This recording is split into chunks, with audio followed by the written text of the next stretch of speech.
Doe, we're all Yeah. live. Okay. Hi, everybody. Oh, there, I see everybody. Hi. Hi, Hello. good morning. Glad to see you. And welcome back to day 2 or night 2, depending on where you are. I'm very glad you're here with us. And I'm going to start by how many people were not at the first session? I was going to review the first session very quickly. Does anyone need me to do Only that? one person, only one Okay. was still Well, I'll connecting. review it. I'll review it quite quickly. Forgive me for that, but I'm assuming that most of you will remember. We started with one thing I wanted to ask is probably if you watch in gallery view, you'll be able to see everyone. We don't think we're going to have too many. We have that very cute picture of Basilio with a big smile and the turtleneck there. We have 2. Okay,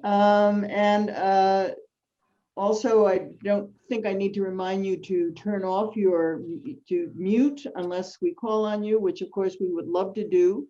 So be ready to respond or ask questions or tell me I'm wrong or anything else you might like to do as it comes up. And I really appreciated the feedback I got last time, so I hope you'll do that again.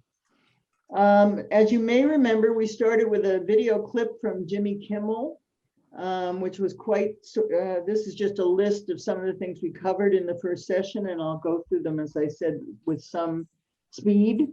But I hope what you got from that is that stories can be very powerful and very useful. That was the Kimmel story was about his baby boy in the hospital who was saved because of good care, and his very emotional plea to basically to Congress to keep the ACA, the Affordable Care Act, Obamacare, so that everyone would have access to insurance. And indeed, it was kept in spite of Trump's effort to stop it.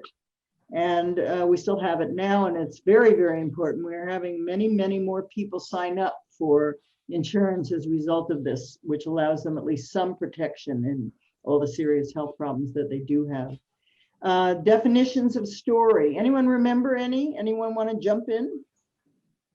Remember any of the definitions of story? Okay, I'll continue. We started with some dictionary ones, an account of incidents or events. Then we talked about all the odd kinds of story definitions, including jokes, lies, he told a story, meaning he told a lie.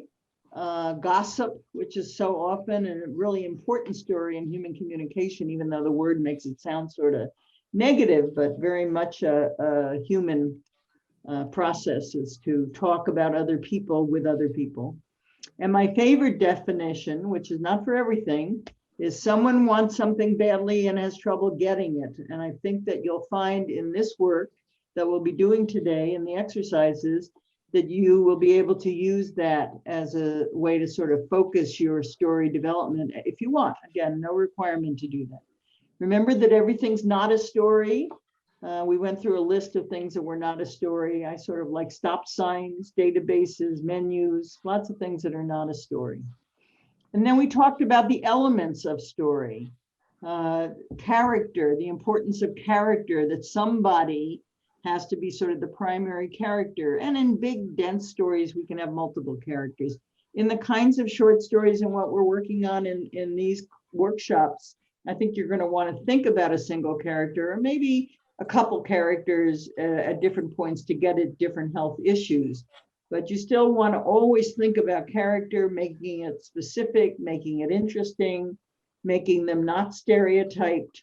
Really very important to think about how you're going to make this character a unique individual that will make an audience, as I've said before, lean forward, lean in, want to know what's going to happen to them.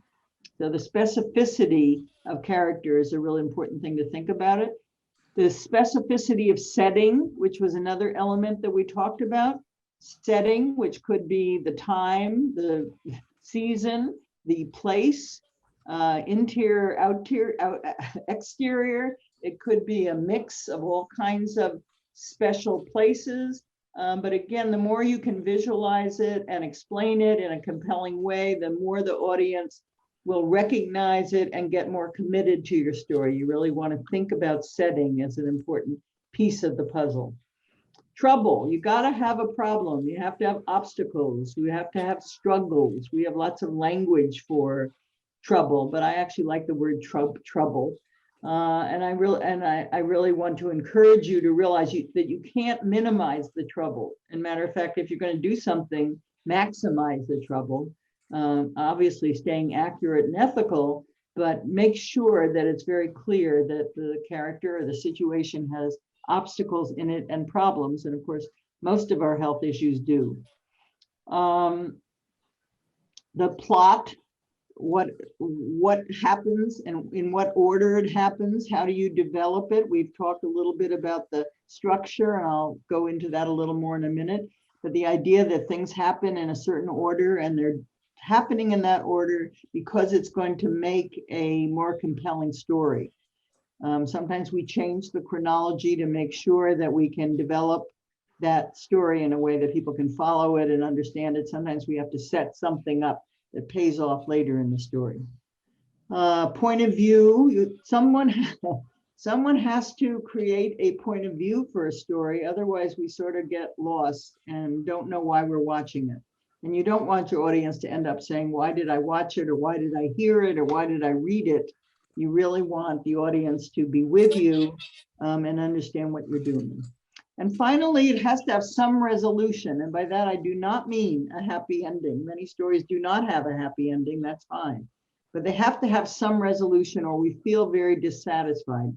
We feel that we really sort of say to ourselves, why did I hear that? Or why did I read that?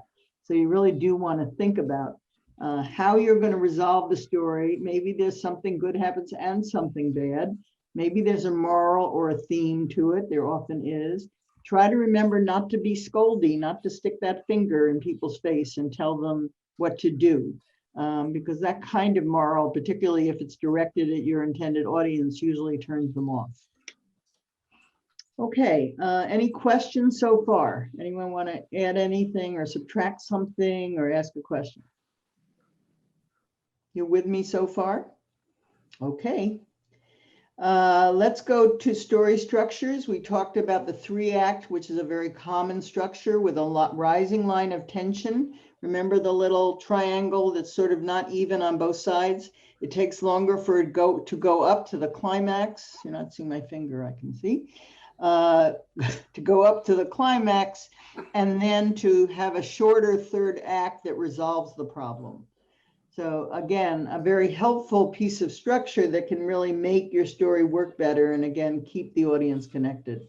And we also talked about Joseph Campbell's The Hero's Journey, which is a kind of story structure that's been very popular, especially in movies, but also in other kinds of novels, short stories and things like that. It usually involves an ordinary world and then what's a magical world of some kind.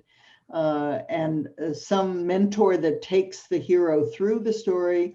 It's common, but it's by no means a necessity. But if you look at a lot of movies, you'll see that structure a great deal. And then what kinds of struggles can we provide for people? Well, we talked about an internal struggle. What struggles do we have within ourselves? Of course, we have lots of them, all of us. So that's a very common one, but it sometimes is hard to externalize it. So you have to think about whether it can be externalized. If you're writing a short story, you can, because you're writing it and you can talk about the struggle within the character. If you're showing it in a film or something, you might have more difficulty with that idea. It can be a conflict with other people, of course. The very common source of conflict is other people. That certainly can be what you're using as a struggle system, or certain people or certain authority people. Situational, a social situation, a medical situation, problems that are larger than one person, conflicts that are greater than that. And not so necessary in this work, but often interesting is the struggle that many of us have with spiritual thinking and the problems we have with that. And many of our religions deal with conflicts and problems between God and man, or God and man and woman. But as I say, I think it's probably less something you'll use in health communication than these others. And then we talked about why stories are so powerful, that they're very universal and they can cross culture and history, but they're also very specific and can be very much of a country or a culture. That's a wonderful combination, that mix of those two things. They connect us to our feelings. They show us different worlds that we've never seen or imagined. They provide different points of views and ways of living. They are healing. Oops. And they can change our attitudes and behaviors. And I think that that's very important for, again, our work here, because so often we are trying to change people's attitudes and behaviors. Stories can really do that, especially by modeling, the idea of modeling, or seeing someone who in some way is like me, and I see them be able to do something, and I think to myself, I could do it. And at least in my country, we have huge numbers of people now sort of saying, I never saw myself as I was growing up on television, or when I read a book, I didn't see anyone like me. And it was I missed that. It was very important as a way to sort of understand the world. So this idea of modeling a person like your intended audience and showing them solve a health problem can be very useful to you as storytellers. Okay, who is the audience? Very important. The audience is never everybody. It is never everybody. There is no everybody. No matter what you do, you have to think very specifically about who it is you're trying to reach. Are they, what kinds of people are they, by ethnicity, by age, by their interests, by their approach to life, by how they deal with problems. You very often, again, want to create a character who is like the people you're trying to reach, because it really will help them see themselves in that situation and feel more self-confident about being able to do whatever it is in the context of health that you'd want them to do. Are they policymakers that you're trying to reach? Are they people who agree with you? Are they people who don't have the correct information? Again, ethnicity, age, education, religion, even idiosyncrasy can make me say, oh, she's got that same sense of humor I have. Maybe I could do what they're suggesting here in your story. How to reach them, you have to engage them. You've got to make the characters active and specific. As we've said, you have to give colorful details, vividly portray the obstacles. All of this is so easy. I don't know why we have to talk. I'm kidding. I don't think any of it's easy. No one nails this. Believe me, this is a constant creative and interesting kind of problem that you'll have if you're interested in this kind of work. You have to think about, I think it's important to think about relatability, what we're talking about with modeling, more important than likability. I feel concerned that very often the characters who are very likable aren't very interesting. They don't have those idiosyncrasies that make them real to us. We humans are filled with contradictions and complexity. And I think in general, that's useful to you as a storyteller to understand that and use it. Resisting stereotyping, the importance of humor. If you can, tell a story with some humor in it. I'm going to show you a few examples of that. Even with serious topics, people's resistance is down when they see something funny. When they're laughing, it's hard for them to take offense or turn off. So very, very useful tool in health communication if you can do it with humor. Not always easy and not always appropriate, but when it's possible, it can be a big help. Being accurate with your health research, knowing that what the information you're giving is correct, very, very important. I'm assuming most of you coming out of the fields that you're coming out of in health have substantive knowledge of the correct information, but I have to tell you that very often people make mistakes in the kind of messaging and the kind of information they give an audience, and it either confuses them or frustrates them. We've all been there, this big, long instruction, and I have no idea what they're talking about. So you really want to have accurate health information made as simple and accessible as possible to your audience. Obviously, if you're reaching other health professionals, You can be far more technical because they will understand you. But for most of us, as we've mentioned many times, and we will be again today, it's very hard for us to remember numbers. It's much easier for us to remember stories. So you want to think about stories, and then you can embed some data in your story. Research tells us it doesn't always work because they can't remember those numbers. But every now and then, and again, I'll show you some examples later today in how to do that and how to think about that. Let's see. Remember that you are usually not the audience. It's a mistake to think you are generally. I mean, you're better educated than the people you're trying to reach. You may come from a very different kind of background. I really encourage you to pre-test stories and any other material you develop with your intended audience before you finalize things. Get some people to look at it, not people who need to be nice to you. They'll just say you're wonderful. But, show your material to people of the intended audience that you want to reach and see if you can get some honest reactions. I can't tell you how helpful that little step is and what a mistake it is to skip it. Been known to happen. And finally, the importance of evaluation. And again, pre-test being a piece of that, but the other components of evaluation, formative evaluation, summative evaluation, process evaluation, outcome, and income and impact kinds of evaluation help us know what we did wrong and how to fix it. None of this is perfect. We never hit the nail on the head. We always can afford to rethink it and make it better, which is where process evaluation is very helpful. In the middle of some of the work I do, I'm told that, that the research tells us this really isn't the problem. This isn't the way your audience is thinking about it. You got to change something. So being flexible that way is very, very important. I think some of that may come up in the small groups today. I sort of hope it does. Okay, I think we're on. Any questions about this? I mean, I just threw out, oh no, I'm not even finished. I have neuroscience. We talked about that and looked at an interesting video on MRIs and what we learn from neuroscience. Most of us in the creative fields have always thought that stories were powerful, but now we have very good evidence from science telling us that stories are powerful, and that makes all the difference. Let's see, did I miss anything?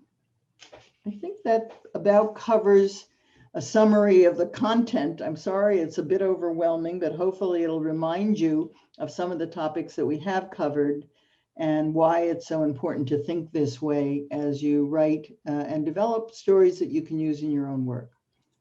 Feedback, questions, anyone? Anything in chat, Basilio, that we should be looking at? No? Not right now, no. Okay. But if anyone has any questions. That was a whole lot of words I had to throw out very quickly, so I apologize for my speed, and I really hope that if there's anything you are curious about or you want to ask more about, you will feel comfortable to do that. Plus, it's more fun for me if you ask questions, or if you disagree with me, that's fine too. Okay. Hello. Yeah. Hi. Hi. I have a question about the importance of evaluation. I mean, in the current world, currently that the evaluation, like you get evaluated within 3 months or 6 months or 1 year. But then, story for me, I think it's going to take a long time for it to actually, sometimes it's going to take a longer time for it to emerge as a part of, like embedded in the thinking of people that we want to target. So, I mean, how do you think about, what is your opinion on that? I mean, what if after we evaluated after 1 year, it didn't come out successful, but then suddenly 3 years later, then you get the good positive feedback. Yeah. I mean, you actually change people, but in the longer term, then what is the evaluation required? Very good point, and very difficult point in this work.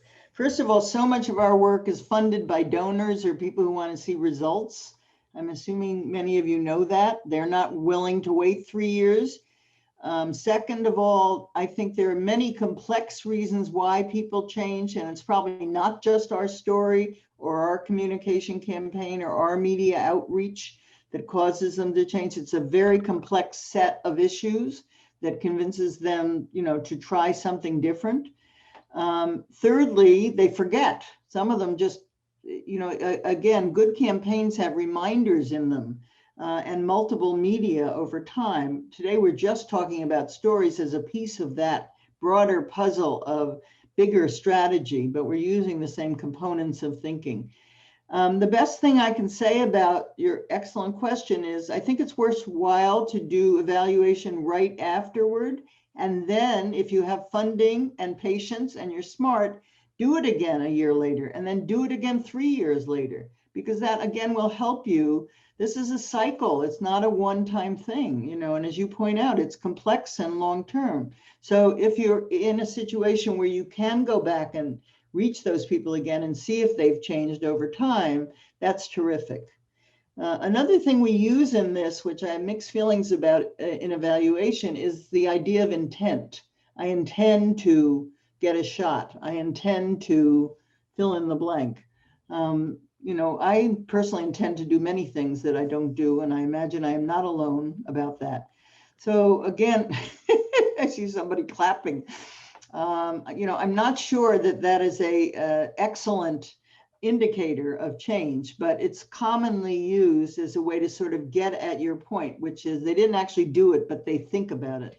And actually, some of my own research, which I'll discuss later, involves that question. And again, I'm a little squirmy about it. I'm not convinced that intention is enough of an indicator of change. So we try to find a behavior we can measure. Did they go to the doctor? Did they make the appointment? Did they get the shot? Did they do the test as ways to measure behavior? And of course, those are excellent indicators if we can actually get to that point. But you're right, and sometimes it takes longer. None of this is easy, and you're wise to realize that it's a complex journey that you're taking. But I'm here to say I think it's very stimulating, and I've learned so much by watching, you know, what does and doesn't really make people think differently or behave differently, or you know, or do something to change the situation. Excellent. Okay, any other questions? No? Okay, let's continue then and look at the homework assignment that we gave you.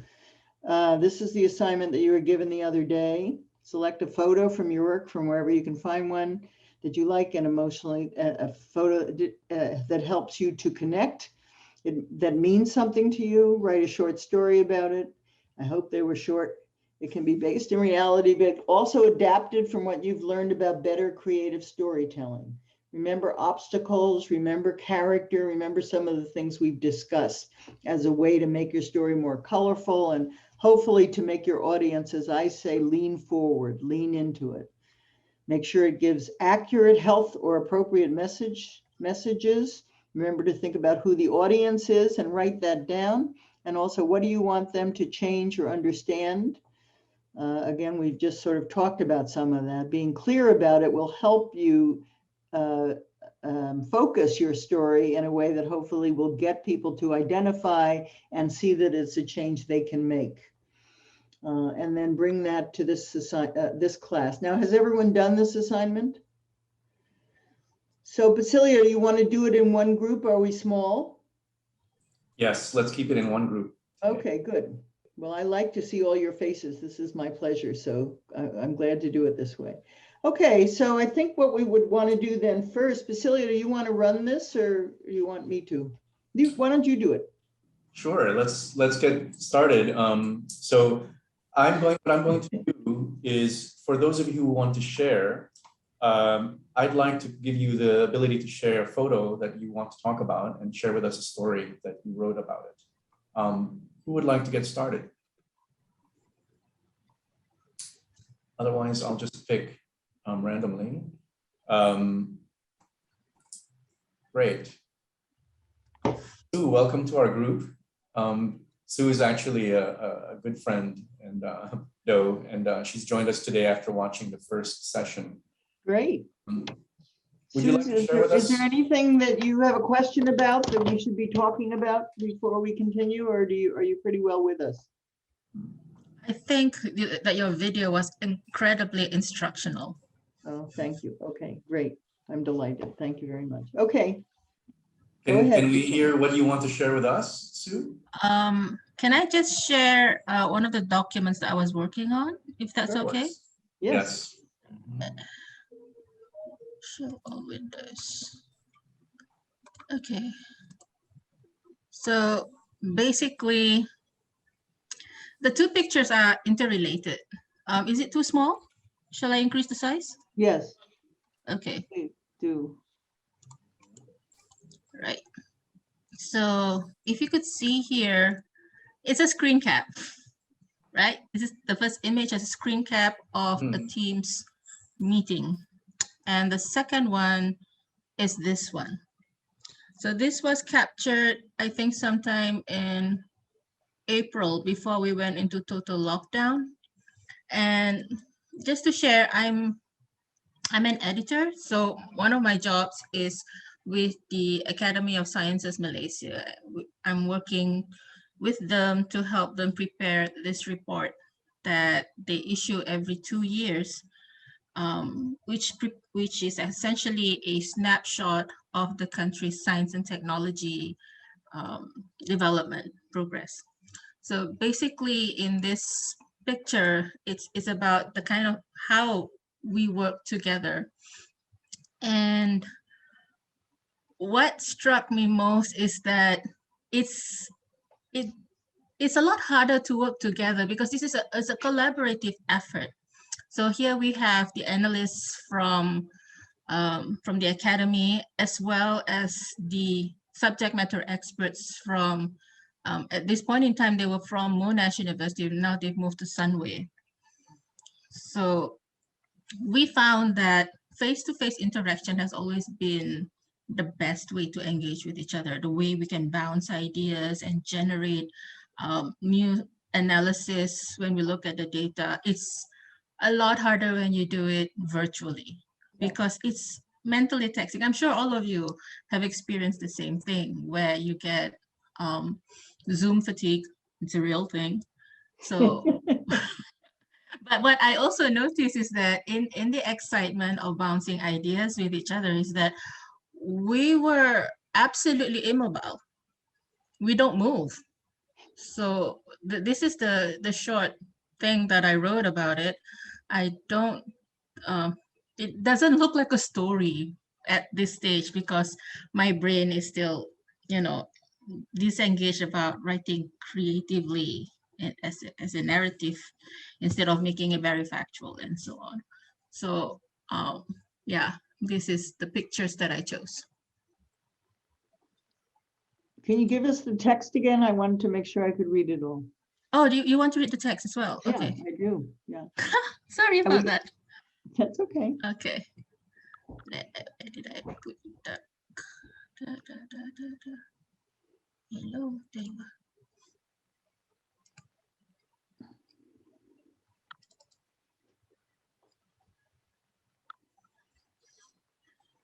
You want to read it for us? Maybe that would help. Yeah, okay. So the public often thinks that civil servants have cushy jobs, clock out on time, and have long tea breaks. This was perhaps true some 30-odd years ago, unless their work is integral in helping policymakers make the right decisions that changes a nation.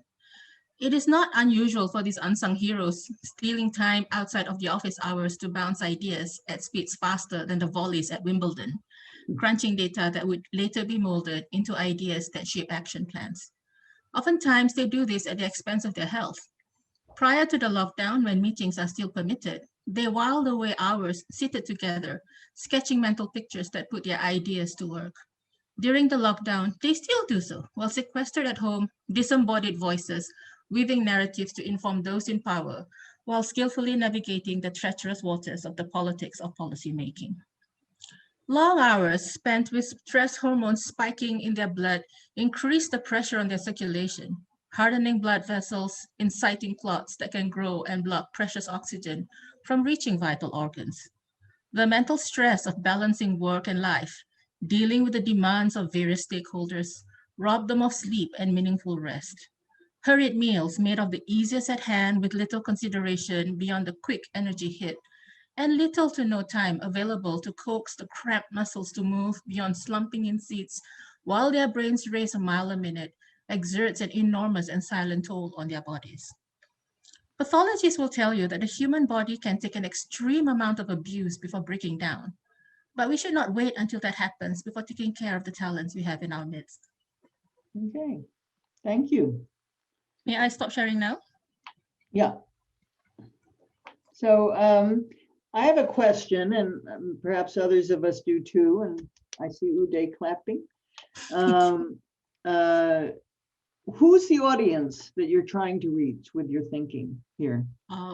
The bosses of the project leader, basically.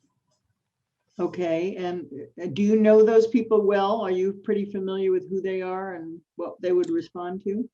I've had the opportunity to talk to them before, but I wouldn't claim close acquaintanceship. Okay.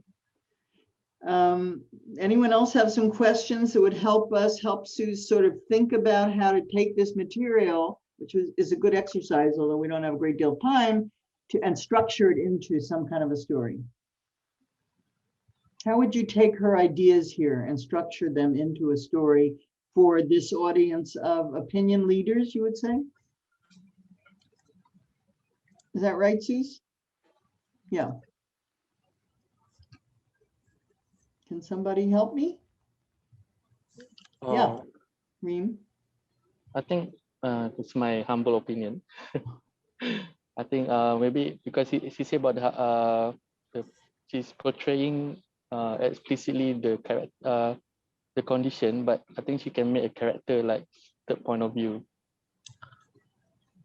Seeing that person actually sitting down, feeling fatigue. I think from the way that I learned from you, I think that's another way. That sounds like a useful character, very helpful. Do you think that your audience, Suze, would respond to a character going through this and feeling overworked and feeling these obstacles and problems? And if not, how would you make them respond that way? Because I think their staff has actually conveyed their feelings to the higher ups. It's just that, and I think this is quite common, it's not just in Malaysia, whereby you have people as they progress through their careers, they forget what it was like to be when you were in middle management, or even if at the start of your career, the kind of challenges that you face, especially in these days where your work is no longer structured the way it used to be, and you have very the demarcation between work and non-work is incredibly blurred. And I know that what I wrote was incredibly dry, but they don't seem to be persuaded by feelings at the moment, because they're so focused on the fact that the work needs to be done, and they keep on taking on more and more projects because they feel that we are doing this for the country, but it's taking a toll on their staff because they only have so many hands to do the work. What would you want this audience to do differently if your story was more emotionally compelling to them? I'd like them to develop more compassion for their staff. Okay, and how would you know that? How would you get there? How would you measure that they would start learning to say no? Oh, okay. Because right now, I think, and I'm pretty sure a lot of the people in this class feels the same way, whereby when you have higher ups who kept piling on stuff on you, saying that, especially if you perform, since you perform, you perform, and therefore you are reliable, and they just keep piling stuff on you, right? Because you will deliver, right? You can't not deliver because, you have personal pride in your work and all this stuff. Of course. But does anyone have, I'm aware that we won't have enough time to do this with everyone, but I wonder if anyone else has a suggestion to Suze about how to develop a story around this. Reem, did you have a thought? I know you had your hand up earlier. It was the same thing as Khaira Asraf said, to it would be the same story, but it would be about a person, a girl, or a man or a woman who is, very stressed at work. Just like she said, stuff keeps getting piled on. Sorry, I have an uninvited participant here in the room with me. way past his bedtime. Maybe that person could have a heart attack, a bit of drama. I love drama in a story, but just to show the physical toll that this has, a physical and emotional toll this has, because it's like you said, people go through this and eventually they forget about what it was like. So it's good to remind them about that. But just to sort of put that in the person, that they would remember the person and see it happening to a person. Right. And again, maybe see themselves in that. I think that always helps. If they can see themselves in the problems that the person has, the obstacles that you give them, and the way, how would they get this story? How would they read it or hear it? In what situation would a story like this be told? Yes, Aurea. Oh, sorry, I don't have an answer to this specific question, but I wanted to put in a little soundbite off of what Reem just said. I've done a fair amount of public speaking, and one thing that I've heard a lot is that make sure your story is spicy. And I think it's the same thing that Reem was saying. It needs drama, it needs attitude. So if you can put a bit of a twist on it that almost adds spice, I think that that can be a really effective way to make stories stick in minds. Yeah, anyway, that was just, I wanted to throw that out there. Add spice. Good. All right. Excellent. Thank you. Make it sticky somehow. Okay, I think we have to go on, Basilio, don't we? Or we won't. Yes, I think that, Uday, did you raise your hand a bit earlier and I missed it? Please, yes, thank you.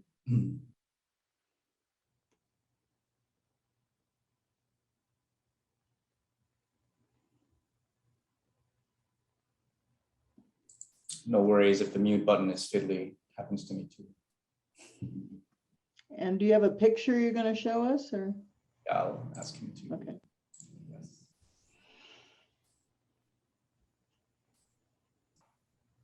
Just a sec. Oh, where's the folder? Oh, it's the one.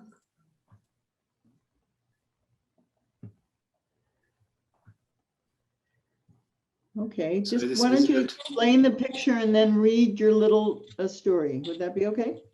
Yes. Okay, yeah.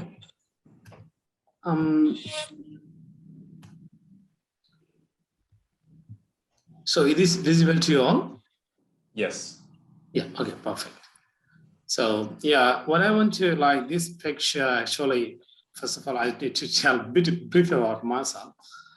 This picture was from my field visit that I conducted before the COVID outbreak in 2019 in Nepal, in one of the rural community. I was researching for the people with the COPD, and I was trying to understand what are the barriers and what are the challenges they are facing, like in management of the COPD, along with the other comorbidities like hypertension, diabetes, whatever they are suffering. So this is one of the interesting cases that I have presented in different international podiums as well since 2019. So this is one of the CASI pics that was taken by me during my field visit in collecting the data. This depicts the, miserable condition of the COPD people in Nepal. Like how do they manage the condition?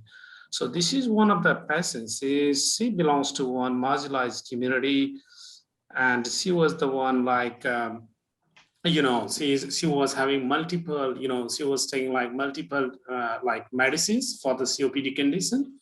Somewhere from the allopathic, some homeopathic, some herbal medicines that she get from the shamans, and her condition was deteriorating day by day. And she got her COPD in maybe she was, I have wrote in this story based on my case report. She got she had the difficulties in 2002 about on the breathing, but she was diagnosed with the COPD in the year, what is the year? In the 2018, she had the, confirmatory diagnosis. So you can see the people, she was struggling with her life because from the beginning to 2018, and the 2018 during our project, we identified these patients in one of the care center, and we try to understand how the people are suffering in context to Nepal from her perspective and from the different others.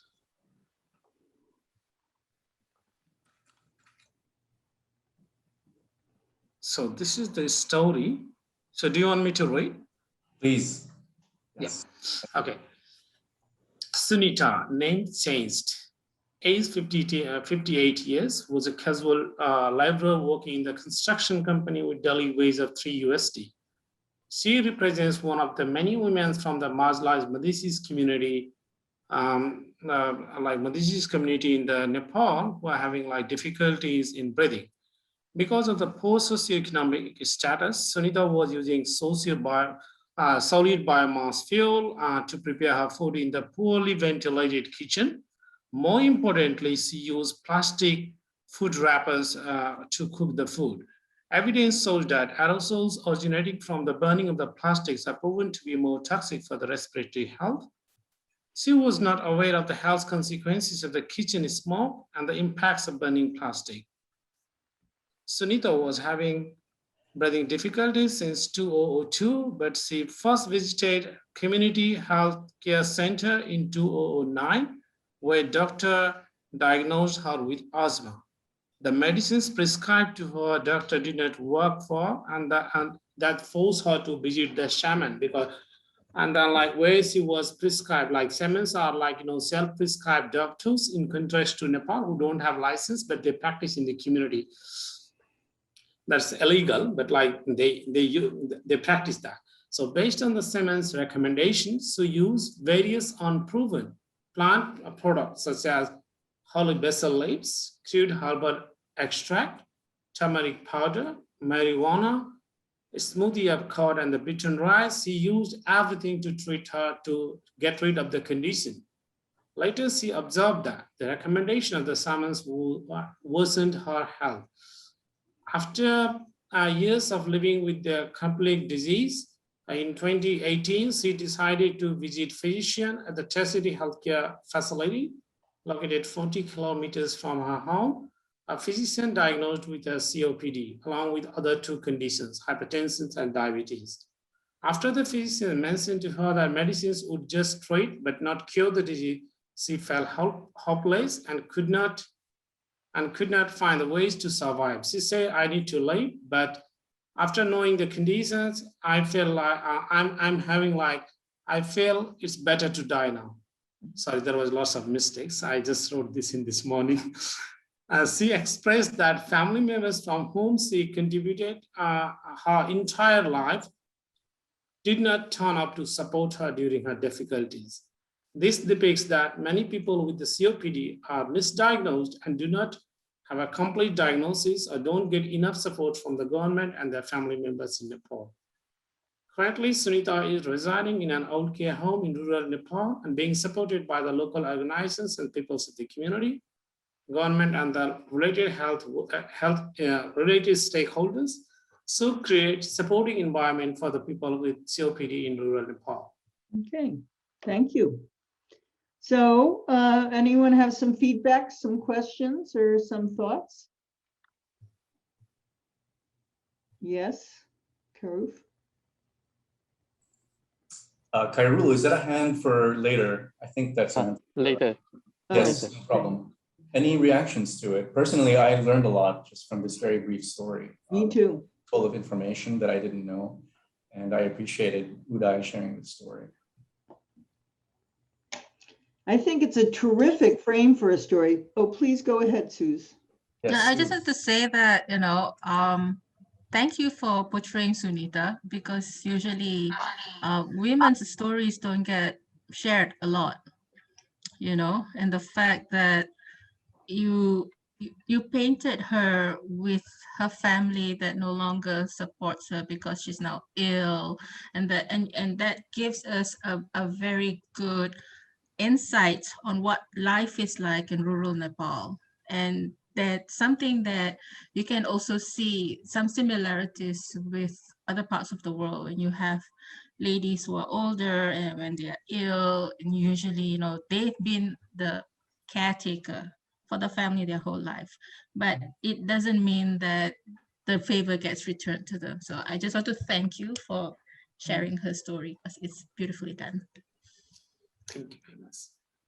I think it's a terrific frame for a story. I really like the way that you've selected this character and what you've said about her and the conditions you put her in. I think you may be able to use some of the story skills that we've been talking about to make it a little more vital and vivid. Does that sound right to you? Yeah, though, I agree with your point. Like this, I wrote like within like maybe around 20 minutes before this class. I just wrote it again.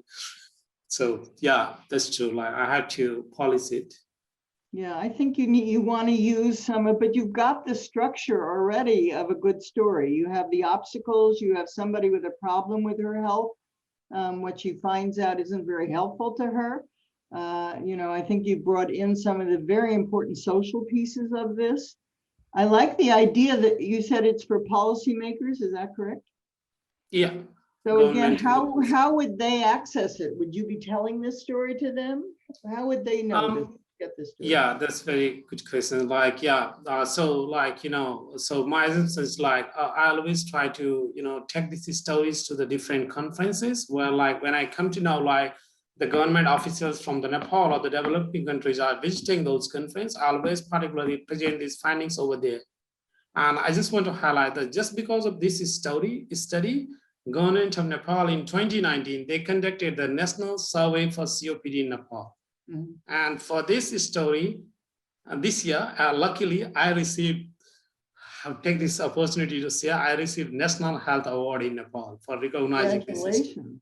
And this is how, this story impacted the policymakers in Nepal. And I always believe I'm doing research in many countries, but I try to capture some of the beautiful stories. And I'm still learning to frame. That's the reason why I joined this course. Right. But you have great instincts. And I think the framing of this is terrific. I really do. I think you want to, it's more than a polish. I think it's really taking it and using the language that we're talking from here. How do you make it visual? Does it need so many facts, or does it need more of a sense of her interior voice? How does she feel about this? A scene. You have a couple scenes in here that you can make more into scenes. Scenes with her family, scenes with the medical community, scenes with the shaman. You could really develop some of this in a way that I think would, and you know the information, which is terrific.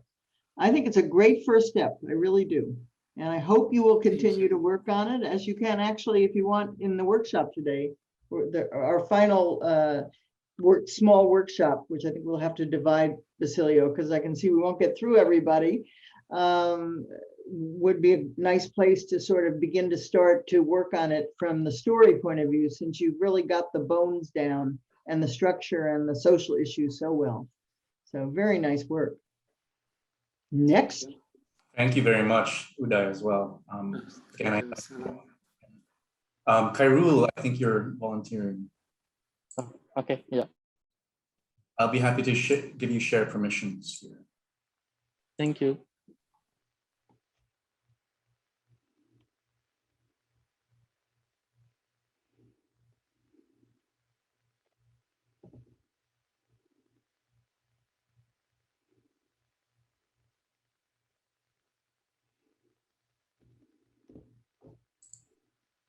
I'm quite large on the screen.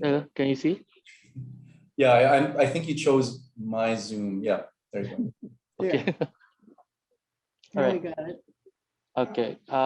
So this is a book that I translated in 2017 from a British Malaya. I mean, it's an English historian that actually talking about our countries, Malaysia especially, and the people in it. So this is quite what do you call it? Near to me because it's a first hard copy of something that I did for translation. So the reason I'm choosing this is because then I'm going to read the story then. Okay. So when I see this cover, I remember my school memory when I was around 17 years old. I still remember that among 5 years of schooling in high school, there were two batches of students that I'm quite close to, apart of my own batch, 2 years above and 2 years below. But this story is about me and my 2 years below juniors.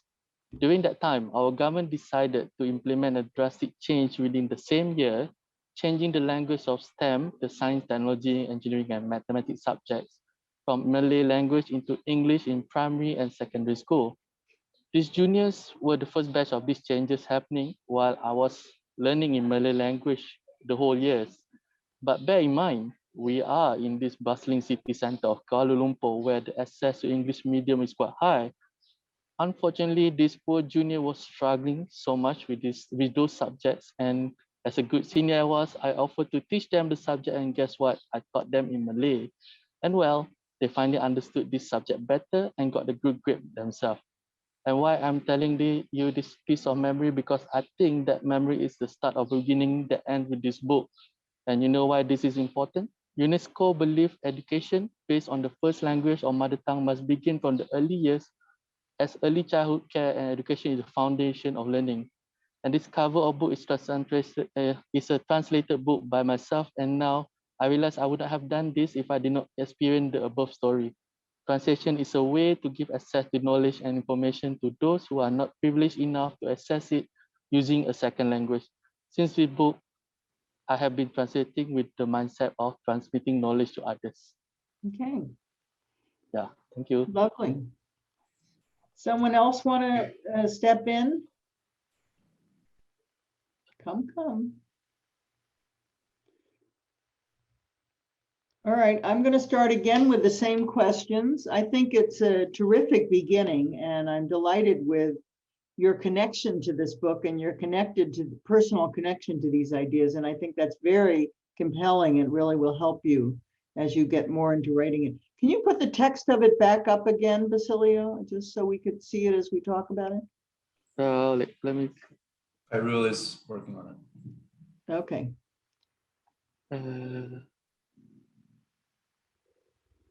Sorry. Anyone else have some thoughts about this? Some feedback?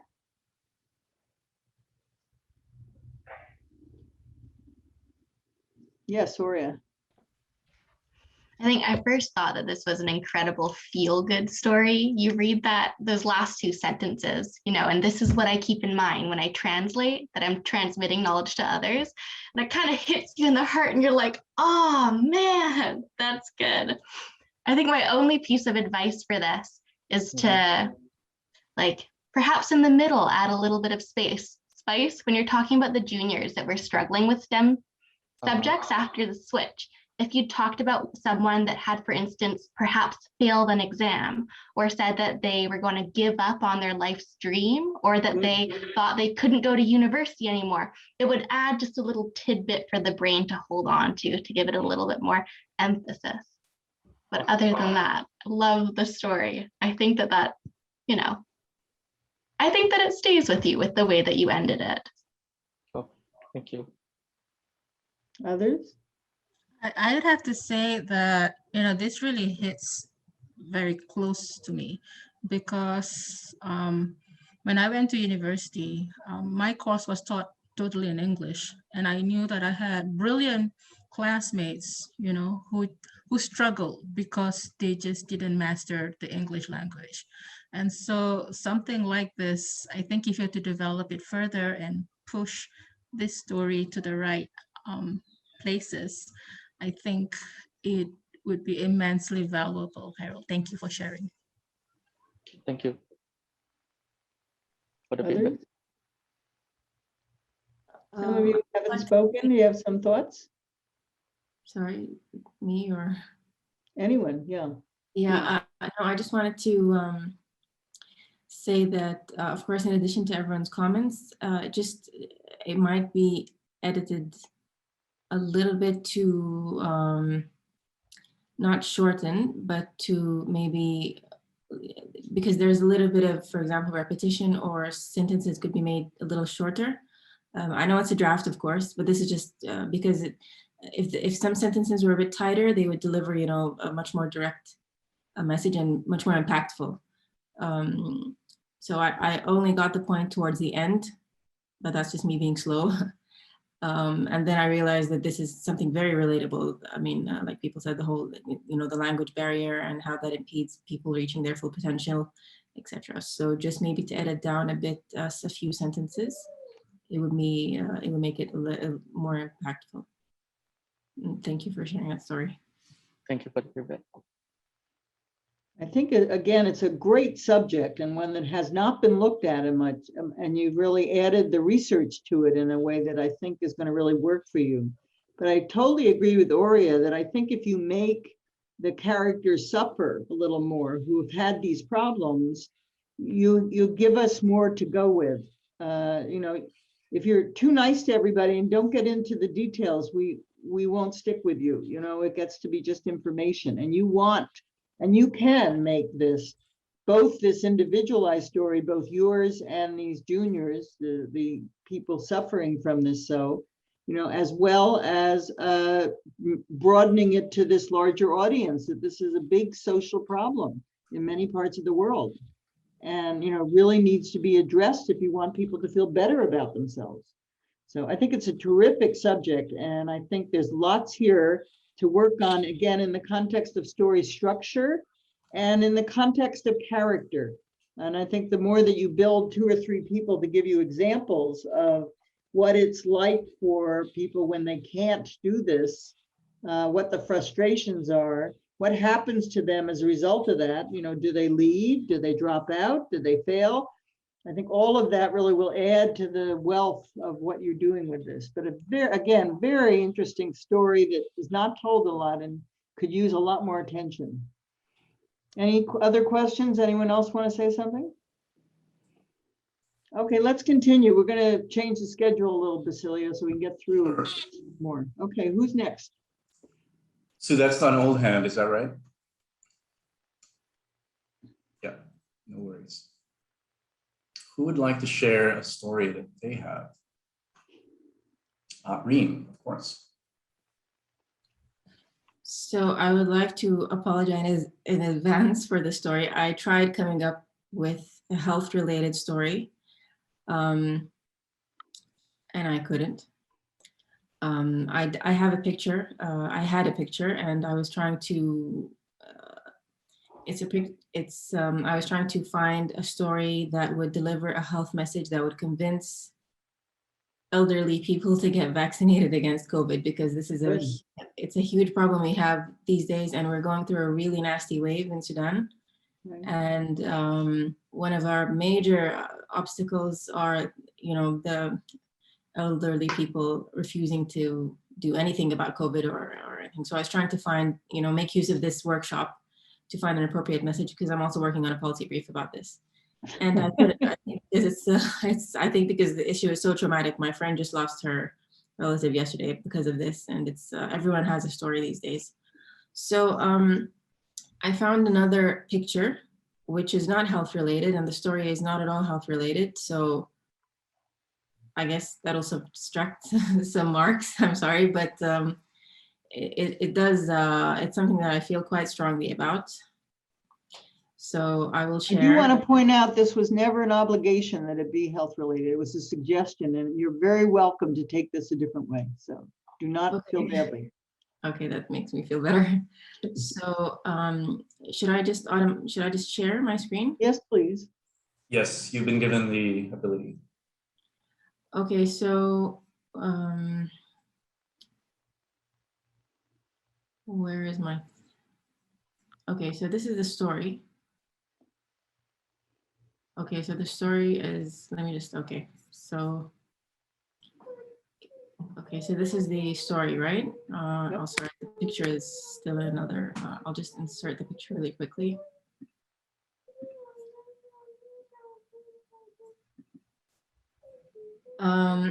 You've probably seen this picture. Yes. Yeah, so this is a picture, it's not very recent.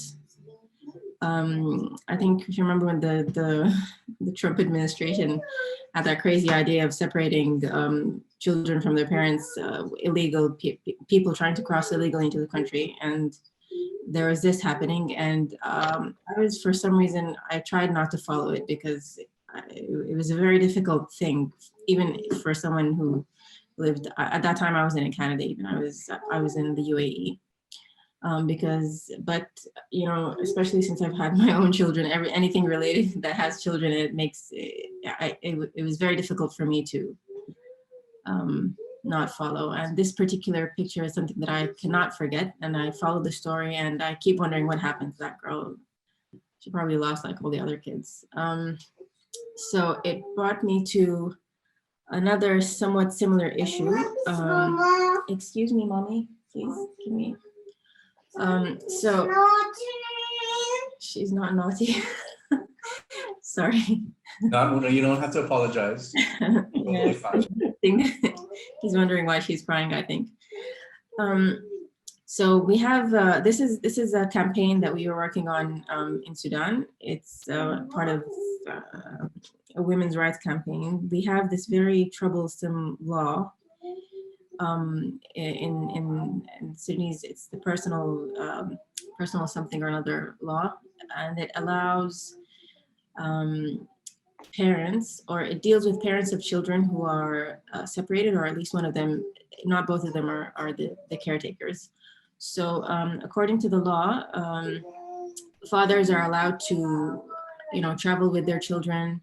They can remove them in the country without the mother's permission, etc. But the mother isn't. So we've been making a lot of noise to try and, you know, bring attention to that law. And I had interviewed several women about this, and I heard a lot of traumatic stories about also children being separated from their parents, from their mothers in particular. So this is actually a real story.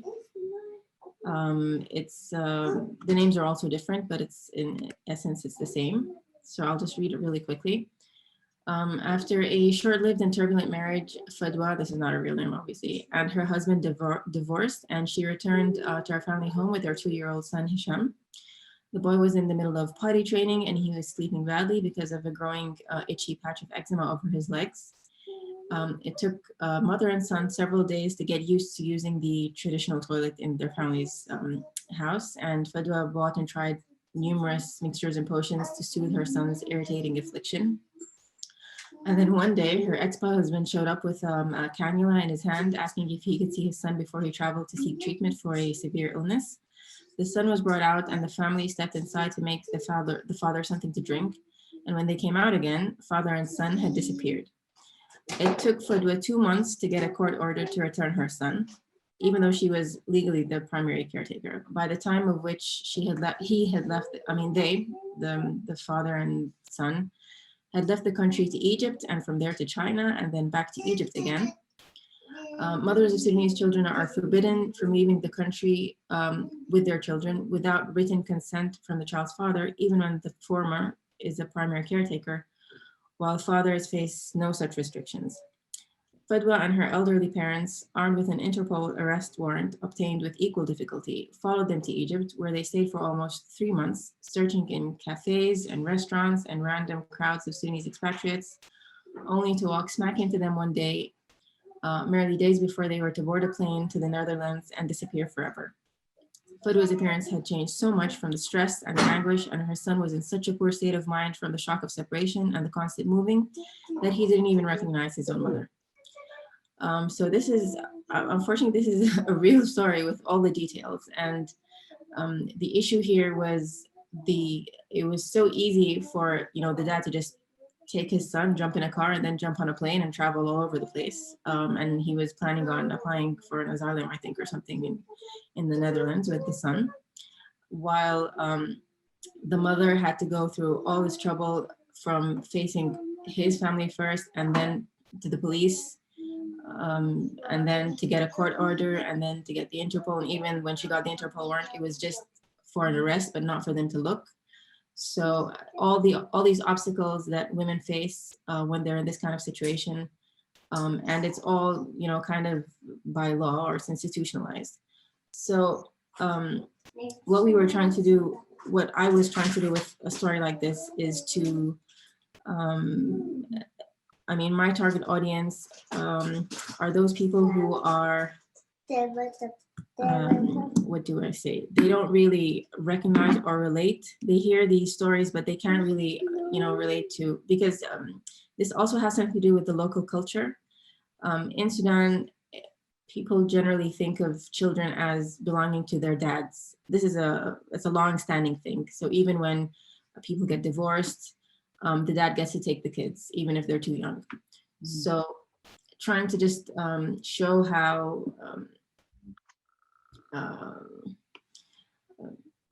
involved, even though this is common sense. I mean, how involved a mother is with her son, with her kids, with their upgrade, with their training. They're the ones staying up at night. They're the ones doing feeding. They're the ones taking care of, their illness. I mean, they're their moms. I mean, you shouldn't need explaining, but, just to kind of put that in, in a story. I don't know if this, delivers that particular message. And so to try and, win over or convince the audience that is, not really, doesn't really care about the outcome either way. So, to try and make them realize that there is this very unfair law, and this is what it does to people, and, women have the right to keep their kids. Okay. Well, let's try to give you a little feedback. Thank you. I think a lot of that is also in the story, which is exactly where it should be. So that's terrific. Again, can anyone else jump in here?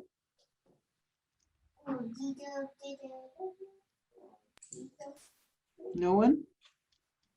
I just wanted to say that, yeah, there are so many twists and turns to this story, and I learned quite a bit about the cultures, the many different cultures that are involved in this story. And it had a nice way of showing the injustice and the unfairness of this kind of situation. And it also awakened me to a few things that I was not aware of. So thank you for that, Rick. And I think particularly the story, I mean, you gave us a lot of context before and after, but I actually think the story speaks pretty well for what you're getting at. And so, I'm not sure you need to contextualize or explain so much. Your writing is terrific and very sort of right there with what you're feeling and what's going on. So I'd encourage you to stay with your writing style and not feel the necessity to explain yourself outside of that. I mean, the idea here is to let the story stand for itself. And this one does. You've done a lovely job of making a story that makes your point. And, I think when you have the confidence to feel that, it's really going to help you with your aim, which is to help people understand these issues and what's going on and why this is so difficult. So I actually think you've done a very nice job with this. There are, of course, more details you can get into, and you may want to simplify some of it. You may not need quite so many, this happened and then this happened. You've got a lot of action here. You do want action, and you certainly want action. I wonder, what happens to the wife at the end. I mean, she's your main character, and she sort of is lost by the end when you make a point about the law, which is appropriate, of course. But do you want to go back to her and say what happens to her as a result of this? I don't know. How do you feel about that? It was the word limit, actually, the word count. We had 300 words, so. Right. Well, you can, and now that we're through with this part of this exercise, you can make it as long as you want. I mean, I'm not, we were concerned, and I am concerned about trying to get to everybody, in this morning, and we will. But I think you've done a lovely job with your writing of story and character, and I think you can do more. I think you can really get in there and sort of play with these details. How does she feel? How does the child feel? And then make your legal point, your point about the culture and the problem in the culture, as you have, but perhaps even more strongly as you write another draft, and you can be longer. So I think there's a lot to go with it, and I'm really very thrilled with the topic, because I think it's a very important topic that is not, again, covered or attended to much. And the more you can make us feel, even though we're from very different worlds, we can feel her suffering, the mother's suffering in this situation, the more compelling this is. And I think, you have a ways to go in being able to do that. It's all in your head. So very nice work. And I really encourage you to continue with this. Thank you very much. Thanks. Sure. How many more do we have, Basilio? Should we do them all now and then take No, a I break? think that's it. But Aurea, I think you had something to say. I did, just really quickly. Reem, I have to say, it was phenomenal. Oh man, I'm not a mom. You know, I can barely take care of a plant, but my heart was hurting so bad as you were going through that story there. And I'll say as well, I know that you left it almost a little bit on a cliffhanger. We don't know what happened, how well the little boy was, if they were able to get back together. But I'm wondering if that almost adds to the appeal, because it really leaves people wanting more. You have them hooked at this point. So if you come in with a policy idea right now, they got their listening ears on. And I think that that's, I mean, it's a magical place to get people to be, where they're really, really turned in, because this is where you hit them with the hard work. And I think they'd be a lot more willing to go along with it after having heard something like this. So great. That's Really a lovely point that you make, Aurea, and you're absolutely right. Again, you don't have to resolve it. And I don't think it's that confusing. I mean, you're just sort of leaving it with us having to figure out what is going to happen. I mean, again, depending on what you want the audience to feel, you can control that in your storytelling. So I think you want to work with that as a way to think about how to end it. But, you know, I think I talked the other day about the difference between confusion and ambiguity, that you can be ambiguous or you can leave it an open ending as long as we think we know where to go and what to think about. And it may generate this conversation, which is so important to change, which is, you know, well, what is going to happen, you know, and we don't know, but we'd have to stay tuned to find out more. So lovely, really lovely work. I'm really very impressed. Thank you very much. Basilio, are we, the other people don't have the homework? That's it. Yeah, we're up. Oh, Jerome, yes. Move on to the next. Yeah, Basilio, is it fine if I do a sharing? Because Yeah, absolutely. Yeah, if any of the volunteers want to share as well, please. Sure, Sorry, let me make your. absolutely.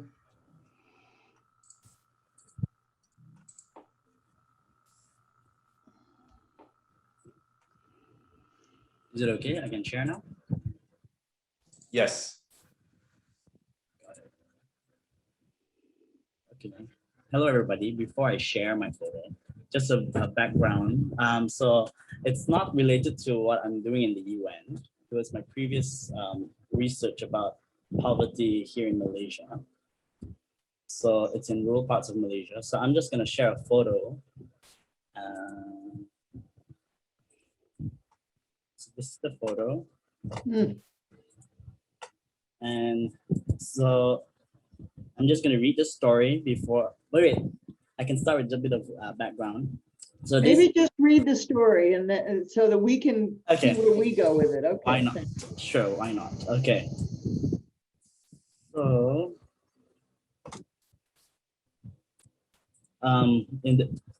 okay. I even gave a title. It's called Living. Okay, before that. So in the deep jungle of Borneo, a 5-hour drive from the closest city was a tiny village inhabited by an indigenous tribe who called themselves Muruts. In this village lived an elderly woman named Pia, not her real name. Her looks and her physical appearance shows a frail woman, a person who has lived a harsh life. However, as she turned 80, she still lives on her own in a small wooden hut built 15 years ago. In her little hut was a mat made of bamboo, where she sleeps, and nearby was a kitchen, which was basically firewood with her pots and pans next to it. What is her secret to living this long? Alone, she lives off on food she grows in her farm, mainly eating cassavas and vegetables, and support from her neighbors. She rarely goes out of her village, as she sees that there's nothing for her outside and that her whole world has been in this village and the jungle around. She did not go to any formal school, but uses her years of experience and knowledge to live. She knows the best method to farm, the best time to pick fruits. Despite her vast knowledge, she could only converse in her native language, unable to even understand and communicate in basic Malay. When asked if she is happy in life, her answer was iyo, which means yes. Limited with her words, she expressed that she was happy for her only son is able to have a family of his own and to have a world where he can get educated.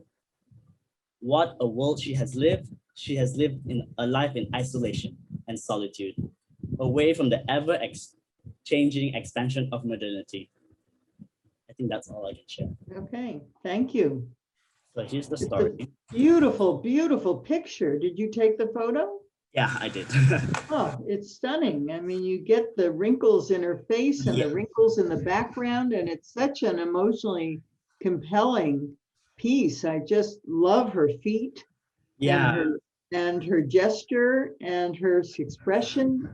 You know, I mean, it's a wonderful example of a photo that really does connect so beautifully to the story. Very, very stunning picture, really terrific. there was so much to share. I just couldn't like what from what Right. angle, from what to do. Like, so Right. the best I could do is to make it as for a normal person to relate as much as they can. So Yes. because, yeah. Right. Well, Have you any thoughts, having heard the lectures that I've done the first day and some today, of what you could do with this to perhaps make it even more compelling? I really liked increasing spiciness, increasing trouble, because but I wanted to have the most like authentic story about it as much as I can, because I do love spice. Well, you can, because she has so many obstacles. There's been so Yeah. much trouble for her. I mean, you really can pull that out and help us understand her situation better by doing that. The other thought that came to mind, again, you can do whatever you want, and you can do it in the next exercise as well, is, you know, that some of your description could be even more visual, like your description of the kitchen, your Okay. description of the mat. Yeah. You know, I mean, are these things old? How do they feel? How do they smell? Using the senses is a way to help us into your story. Again, particularly if we take away the 300 words, you know, you might find that you have the time to do that. But I think, again, the more that you stay with the story, the more we get the idea that this woman is not the only woman going through this. This is a problem of age and society, and particularly this society. And I think you make it very clear how you feel about this, and that's terrific. But again, I think you can add more spiciness, if you like, Oria's word, or stickiness, as I would say. I like sticky. But I think that those components of the details of her story will really help you. And of course, the picture is just terrific. Thank you. Thank Are you. there any other feedback? Anyone else? Yes, Oria. I just wanted to say for this one, I don't know if this happened for anyone else, but while listening, I almost felt like I was being read a book, like a children's book, the ones with really beautiful, you know, watercolor art as you're going through the pages, especially with your start. It was like deep in the jungle of Borneo, I think is how you started. Yeah. I was just, with that phrasing, I'm not sure what it was, but it kind of just transformed me back into a time in my life where I would get read stories like that. And it, you know, you almost have this takeaway about how happiness isn't derived from material things. And I felt like it could have been one of those stories that, you know, is supposed to teach kids lessons when they're young. But yeah, I wanted to put that out there. Lovely, lovely feedback, and very inspirational, Jaron. I hope you'll take some of that. You could, incidentally, I mean, there's no reason in the world you can't make this into a picture story. It doesn't have to be a written story. It could be, you know, again, I hope you're understanding that stories don't have to be words. They can be images, they can be drawings, they can be photos. And those are very compelling emotional ways to get at these issues. So I love Oria's feedback, but I also want to suggest that you might want to just do it in pictures, and that would be fine, or with little, you know, as a children's book with little sentences, you know, explaining things in this very colorful way that I think you can do. Very nice. I'm so Thank thrilled. you. Really wonderful. Okay, is that really it, Basilio? Okay. Unless any of the volunteers would like to share a story that they've written. I have a story that I Please. wrote quickly. Good, great. It's Well, not a real story, just a picture taken from the news. Let me share the screen. thank you.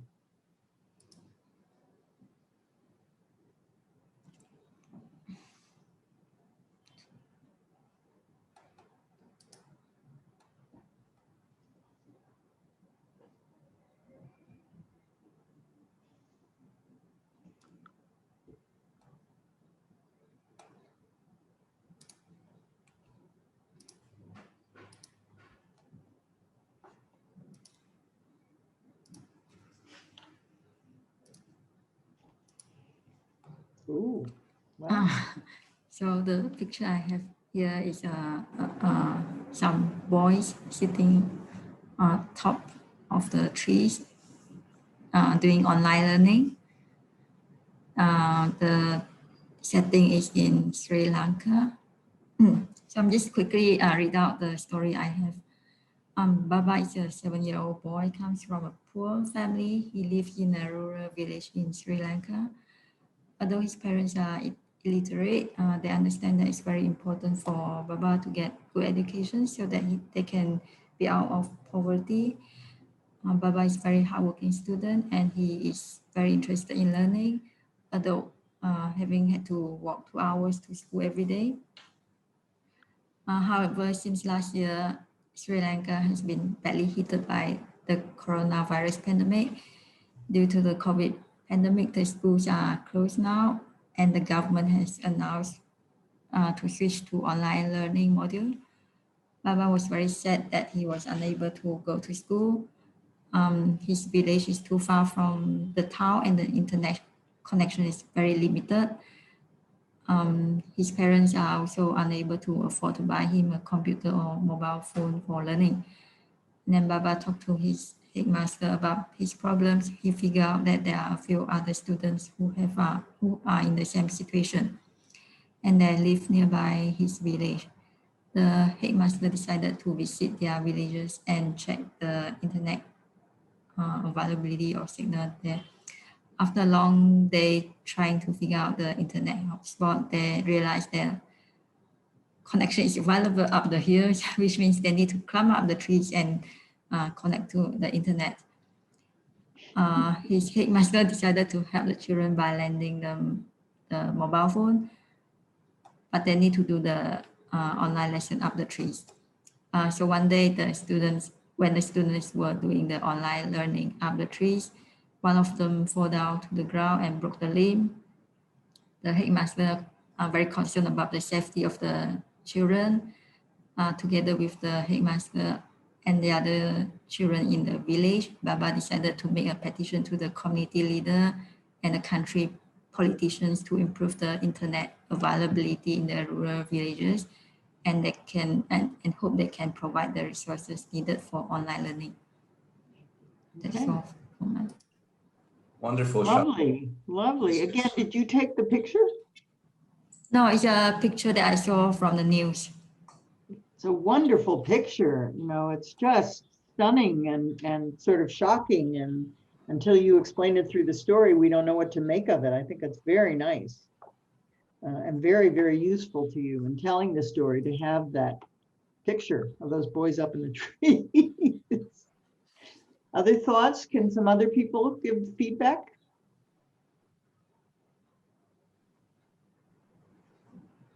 That was a very interesting story. Was it a real story? The story is real, but the characters are not. Yeah. So I just make up, yeah. But I don't know whether the boys fall down from the trees or not. I just make it up. No, it was a very interesting story because this was one of the major issues and one of the what do they call it? The manifestations of how COVID-19 had really, exacerbated the differences between people in all aspects. And number one was, one of those was education. because most countries have turned to online learning for some reason when, you know, a lot of people don't have access to anything, not a computer, not even a mobile phone. So it was interesting to see it from you know, just to showcase the story in that kind of way, because we usually, well, that's the first time I've heard a story, you know, like that. So it was very, it was very interesting. It really, you know, highlights the issue. It highlights several issues. And the picture, of course, you know, really helps with that. I would probably, yeah, notice that, yeah, it was a great story. I just wanted to say that. Yeah, thanks. Thank you for sharing. Xiao, do you have an idea of who you would like to be an audience for this and how you could frame it even more for that audience? Yeah, I was thinking like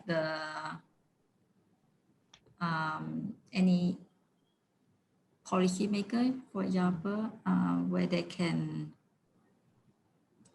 you know, improve the infrastructure in the rural areas. How would they see it? How would they see your story? How would they have access to this? I'm not sure, maybe through like social media, wouldn't? Again, these are questions I hope all of you will be thinking about is, you know, who are you trying to reach and how will it work? How could you reach them? You know, is it oral storytelling and a presentation? Is it a written story? Is it a drawn book, drawn in your, you know, possibility? You know, how would they get access? You want to think about that audience as deeply as you can so that your story has the focus to the people you're trying to reach with it. And you can say, you know, I really am writing it for myself. I mean, that is possible, but I'm hoping that from understanding these lessons about story structure and what makes stories work, you can also use it in your health communication outreach when you talk to people. When you talk to people from your family to policymakers to leaders in the community to headmasters, etc. I mean, all those people I think will respond more to a great story. And you've really, all of you have just done a wonderful job at getting at the bones of that. And now, you know, can you make it even more colorful? What's it like to climb the tree, to get up there, to do that? Where else did they look to get to a hotspot? You know, you can use all of that detail as a way to make the story even more compelling and more visual. Does that make sense? Okay, anyone else? Yes. Great. Basilio, have we gotten to everyone? We've gotten to everybody. Unless, okay, great. Iruli, you have something to say? No, I have a question to Doe. Is it possible actually to convey your story within 300 words? Pardon? Say it again. What? Is it really possible?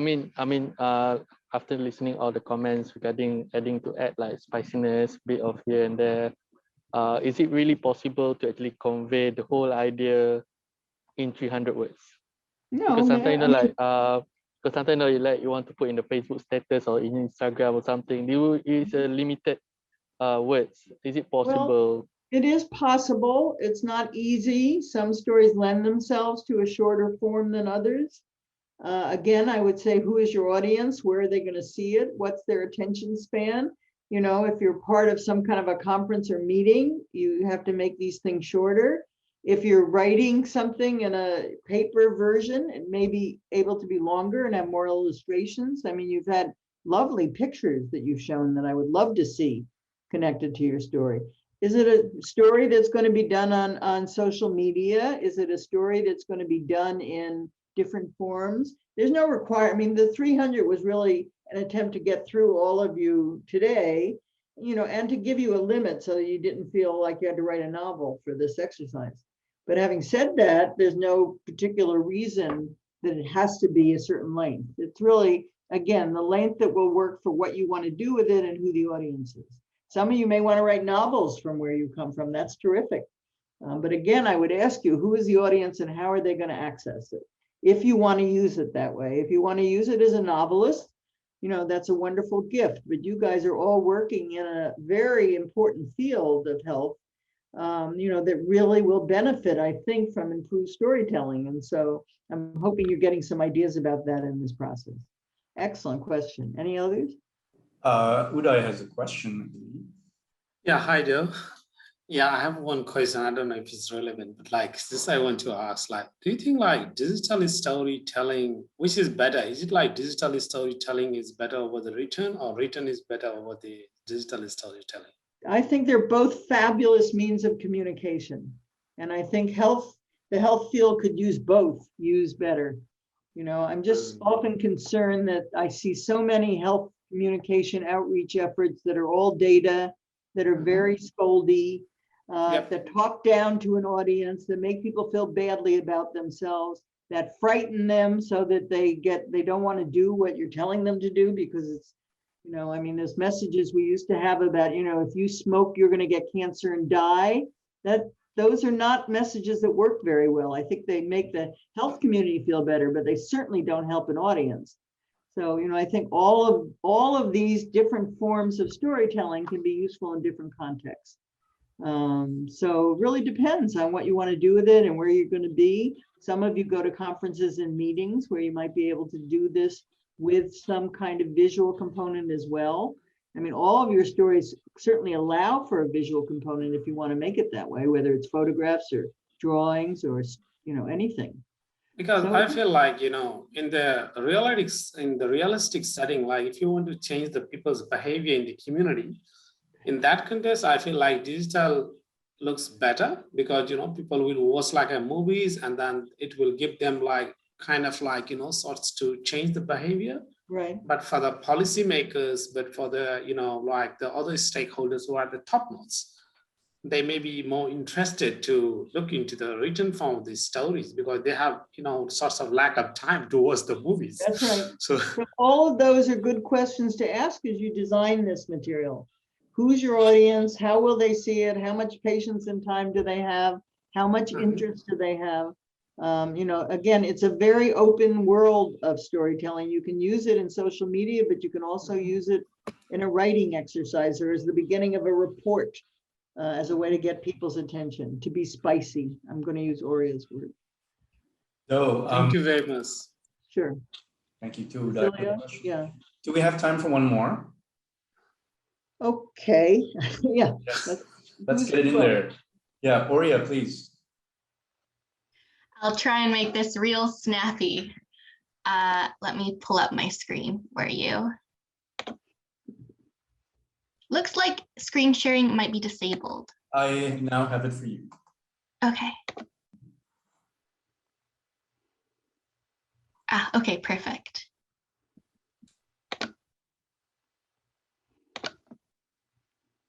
Okay, let me know if you can see it.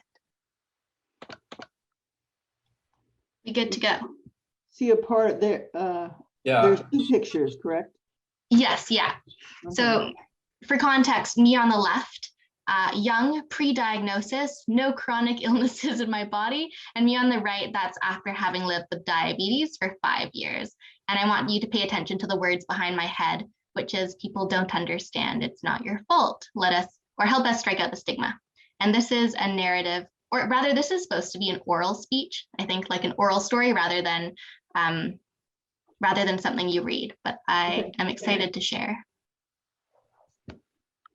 Did you drink chocolate milk instead of regular milk as a baby? Oh, that's what my grandma had. She died.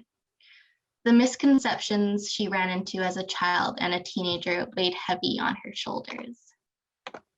Oh, angry at the world and angry at the ignorance. Self-isolating felt easier than talking about her diagnosis of type 1 diabetes. But you're too young to have diabetes. You don't look fat enough to have diabetes. For a while, she hid the needles. She tucked her insulin pump deep into her pant pocket so it couldn't be seen. She refused to check her blood sugar at recess because she wanted to run outside when her friends did. This is why you should not have too much dessert. That cake looks like diabetes on a plate. Sacrificing health in the name of social acceptance was the game, and Aurea was her name. Lucky for me, a switch flipped in my head when I was sent away to diabetes camp. A camp for children to celebrate their youth in all its glory, autoimmune diseases and all. A camp to make friends with people that were trying to overcome the same challenges. A place to meet and see role models in the flesh, grown-ups with type 1 diabetes that had accomplished all the important things in life from a 10-year-old's perspective, of course, like playing sports, getting a partner, being happy. The truth was, there was inner peace hidden in the rambunctious type 1 diabetes community, and mental resilience was acquired through the rope swings and long canoe trips at camp. Coming back from camp, my perspective had changed. The stereotypes, while bothersome, had turned into opportunities to assert myself. It had ignited a passion to address the blame and shame culture that is associated with many medical conditions. And while I have your attention, type 1 diabetes is a chronic autoimmune disease wherein the immune system attacks the pancreas and kills the beta, this is supposed to say insulin producing cells, kills beta cells that produce insulin. Its diagnosis happens to be unrelated to lifestyle. Be kind when you pass judgment, because labels don't always reveal backstories.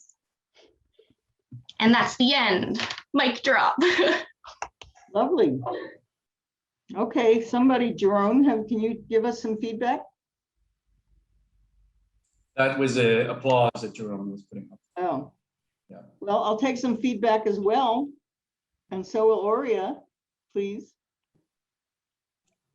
I think that was beautifully detailed.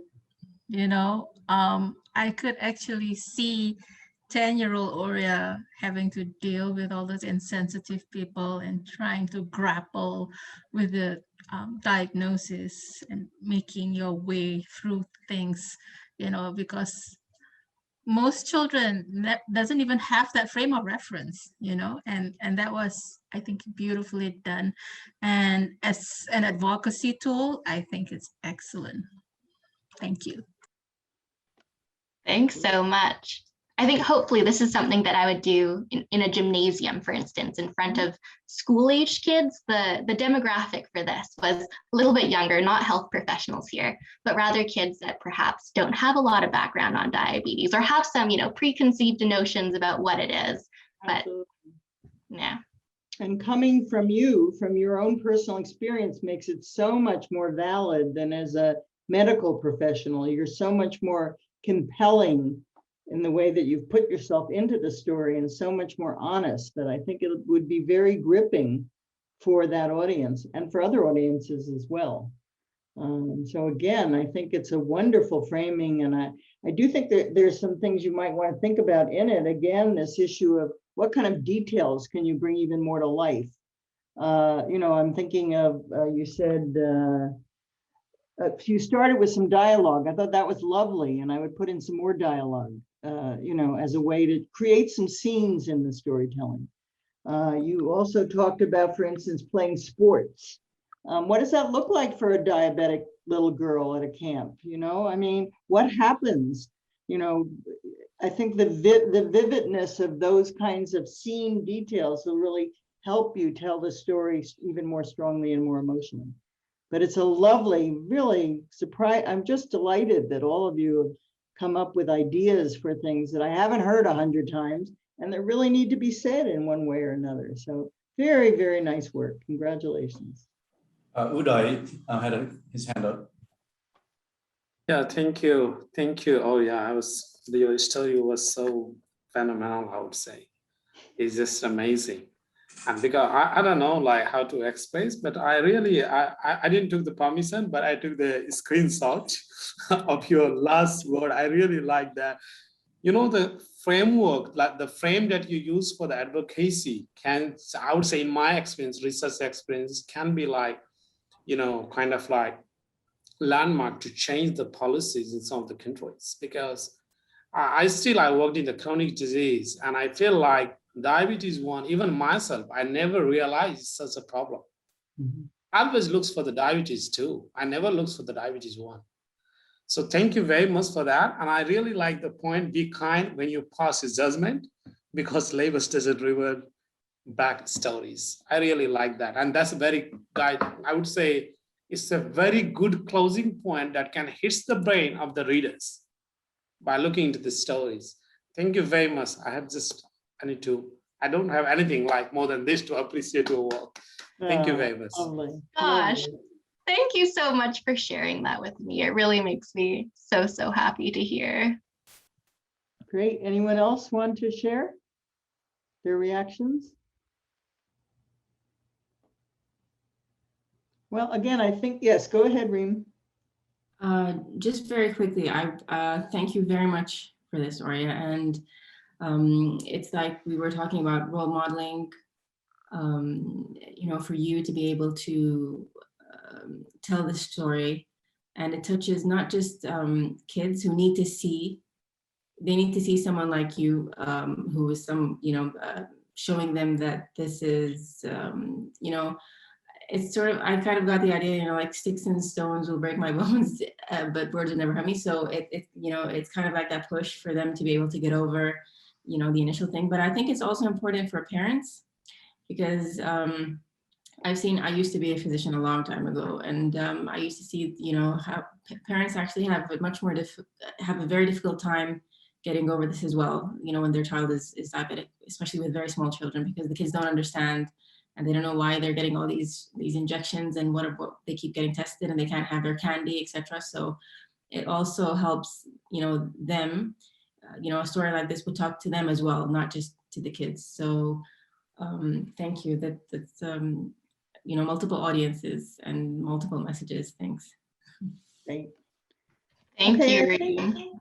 I think what I'd like to do now, Basilio, is take the break that we've scheduled for now. And if Basilio, if you'd stay with me, we'll figure out how to schedule to what we're going to do next. But why don't we take you want to 15 minutes? Yes. Okay, 15-minute break takes us to 5 after whatever hour you're in. Is that right? So Yes. everyone get up and move around and do something so that you get a drink, so that you're ready for the end of this. But I'm really very touched and impressed with your work, and thank you so much for giving it to us. Okay, so go away and do something fun, or stand on your head if that would help. Okay, what I'd like to do now is do a short lecture, which is part of the schedule. We're going to change the schedule a little because you've all been so wonderful in this participation part, and I want to get back at the end to this a little bit. We won't be able to spend as much time as we just did. In the meantime, I would like to provide you with some ideas of successful uses of stories with positive health outcomes. So to do that, we're going to start with an example from India. I think that the video will explain a lot of it, and then I'll say some more things about it after you've seen the video. So let's start with the video from India.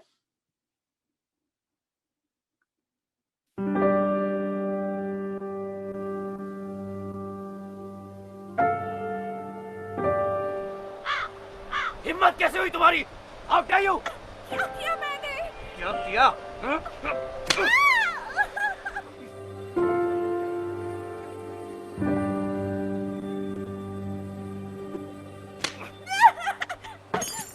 झूठ बोलने की आदत पड़ गई है तुमको? Just because I don't say anything. तुमको बस एक ही भाषा समझ में आएगी, एक ही.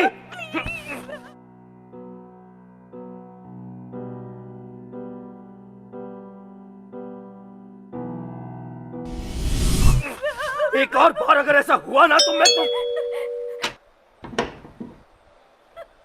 एक फोन कर सकता हूं?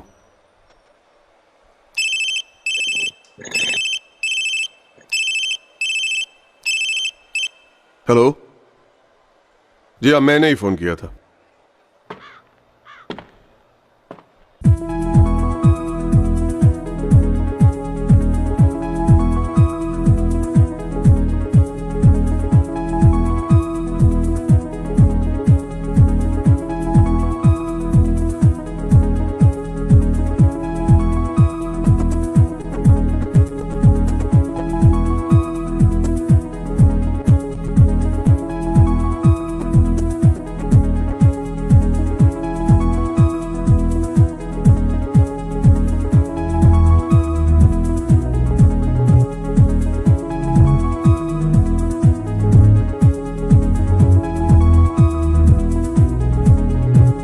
जैसे हम लोगों के पड़ोस में भी काफ़ी घटनाएं होती हैं और हम लोग उसको नज़रअंदाज कर देते हैं, उसको इतनी ज़्यादा गंभीरता से नहीं लेते हैं। लेकिन जिस तरह से बेल बजाओ के दौरान हम लोगों ने जाना कि उन चीज़ों को भी हम देखना चाहिए। हमारे बगल में हुई थी लड़ाई, हस्बैंड वाइफ में हो रही थी, तब मैं उनके यहाँ बेल बजाने गई और उनसे कहा, और मैंने उनके यहाँ चाय पत्ती मांगी थी। हमारे जिया जी आए थे तो उनके यहाँ फिर लड़ाई बंद हो गई और तक उनके यहाँ तक अभी तक लड़ाई नहीं। इस ट्रेनिंग के बाद मुझ में वो हिम्मत सी आई है और मैं और भी जो महिलाएं आती हैं उनमें भी मैं वही हिम्मत डालने की कोशिश करती हूँ कि अपने आप को एक स्ट्रांग बनाओ, अपने आप में एक हिम्मत लाओ, जो कि मुझ में अब आ चुकी है।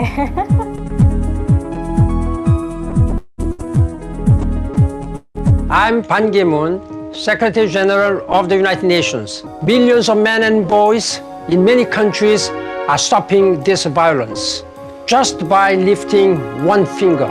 In Hindi, it is called bell bajao, which means ring the bell.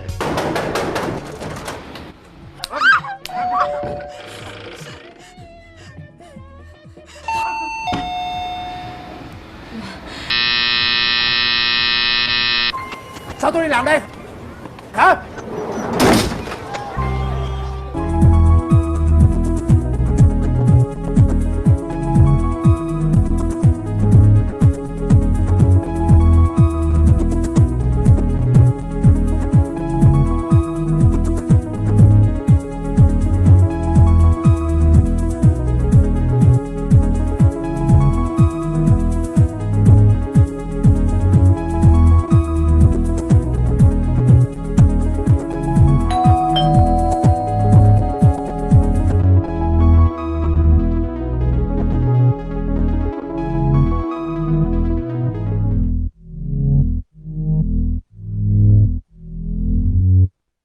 So let me just talk a little bit about this. Again, so this is done by an organization called Breakthrough, which is a nonprofit human rights organization in India. It was a campaign for many things. Tell me what the story was in these ads. What was the story? It's the same story. They use it over and over. What is the story? Someone?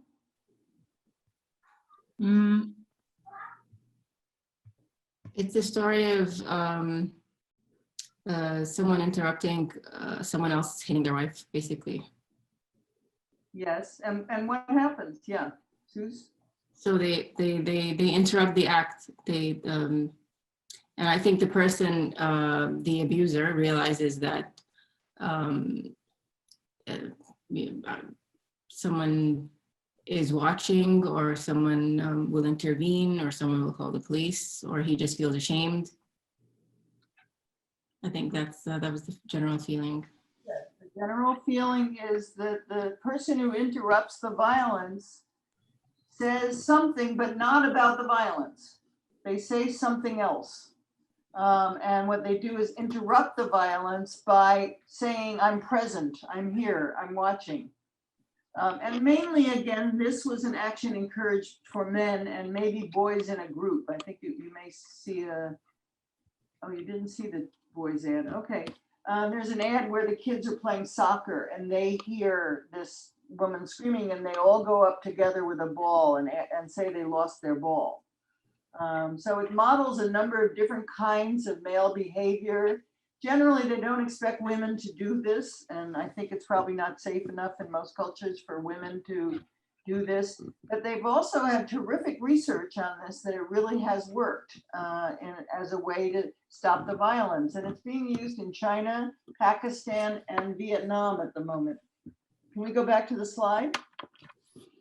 Okay, so what we're seeing is just this one piece of a much broader campaign around domestic violence and what can be done. But look at some of all of the three examples I'm about to talk about have all won a great many global awards for these campaigns. They reached 130 million people.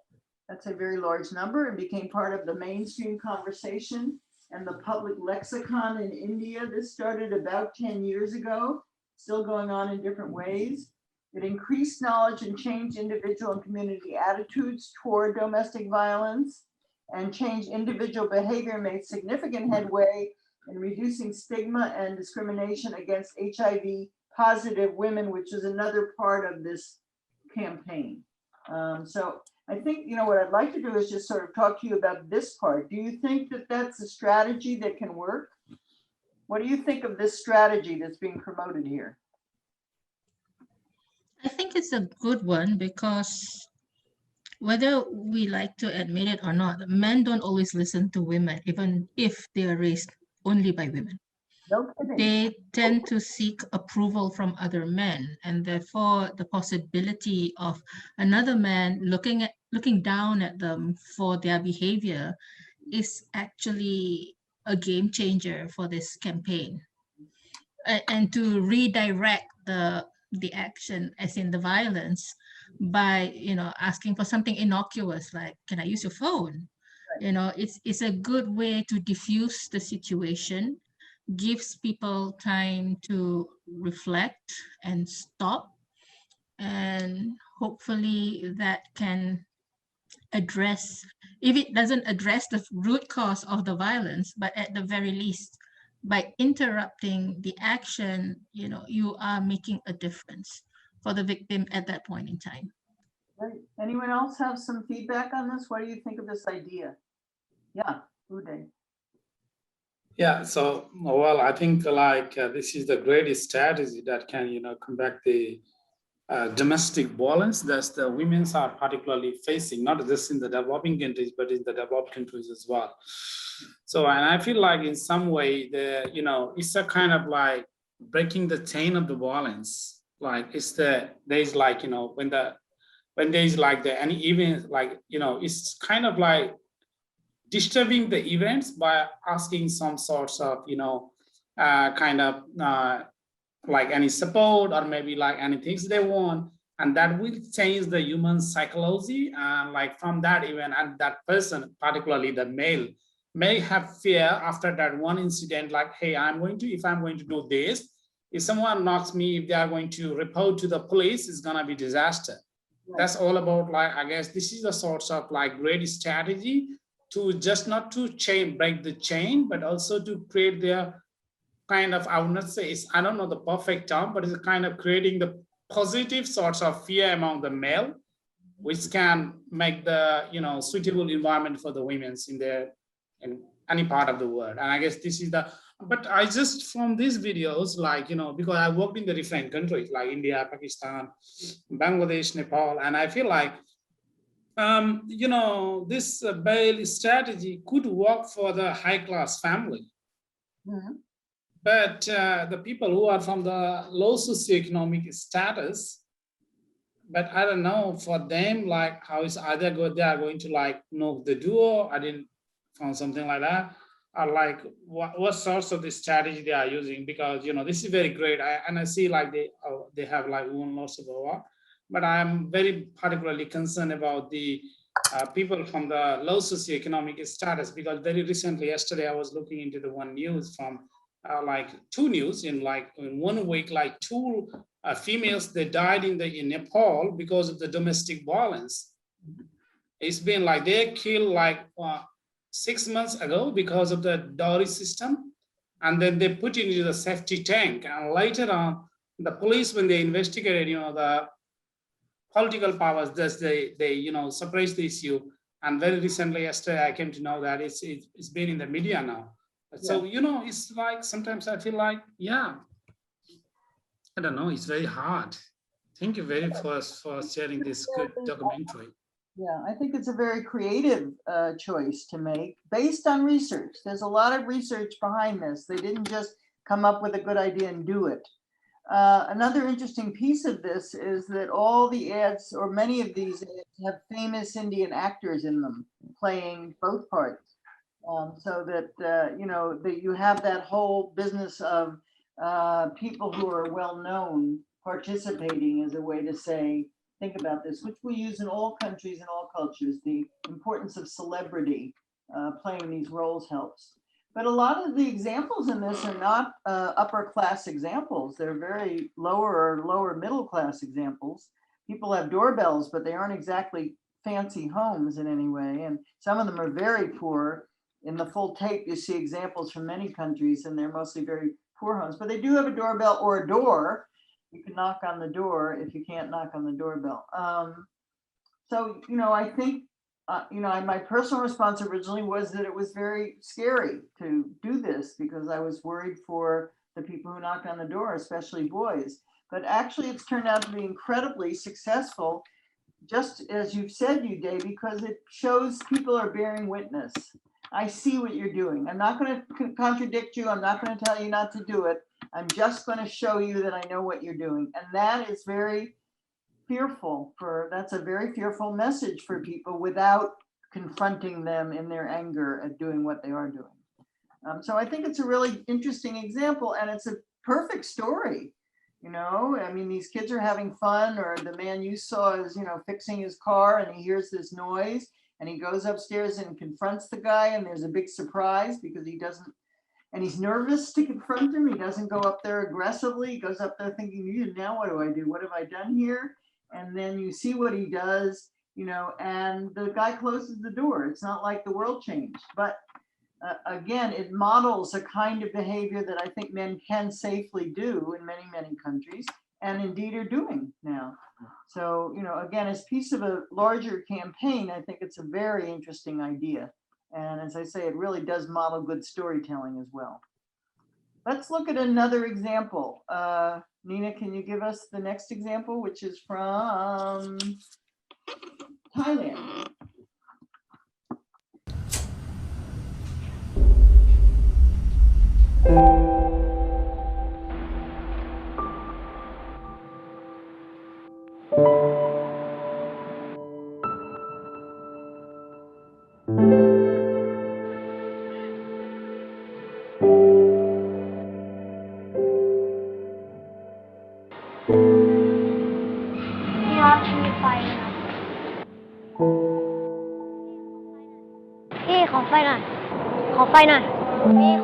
หนูดูดเองจริงเหรอไม่ได้หรอกมั้งอายุยังน้อยอยู่เป็นมะเร็งเนี่ยต้องไปเจาะคอไม่กลัวหมอผ่าตัดแล้วน้องบุหรี่มันมียาพิษอยู่นะมันทำให้หน้าเหี่ยวด้วยนะสูบบุหรี่แล้วก็ตายเร็วไม่อยากอยู่เล่นนานๆแล้วมันไม่ดีรู้เปล่าสูบแล้วเป็นทั้งมะเร็งปอดร่วมโป่งพองไม่ดีแล้วพี่ดูดทำไมล่ะคะ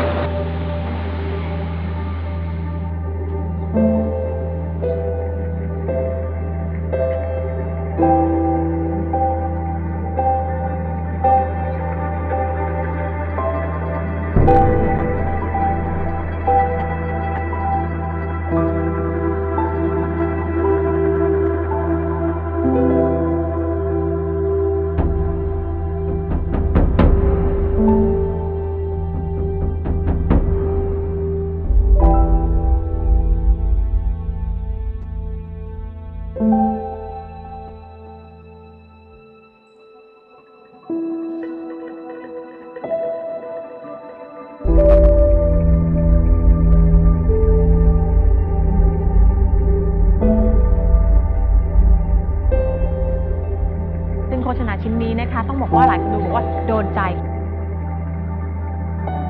It became an instant hit, and some industry insiders are saying it's the best anti-smoking ad ever made.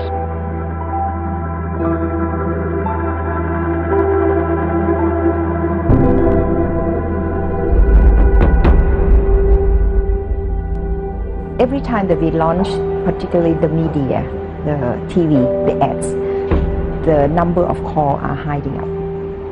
Particularly the last one that everyone know worldwide, it's increased 40% of number of calls.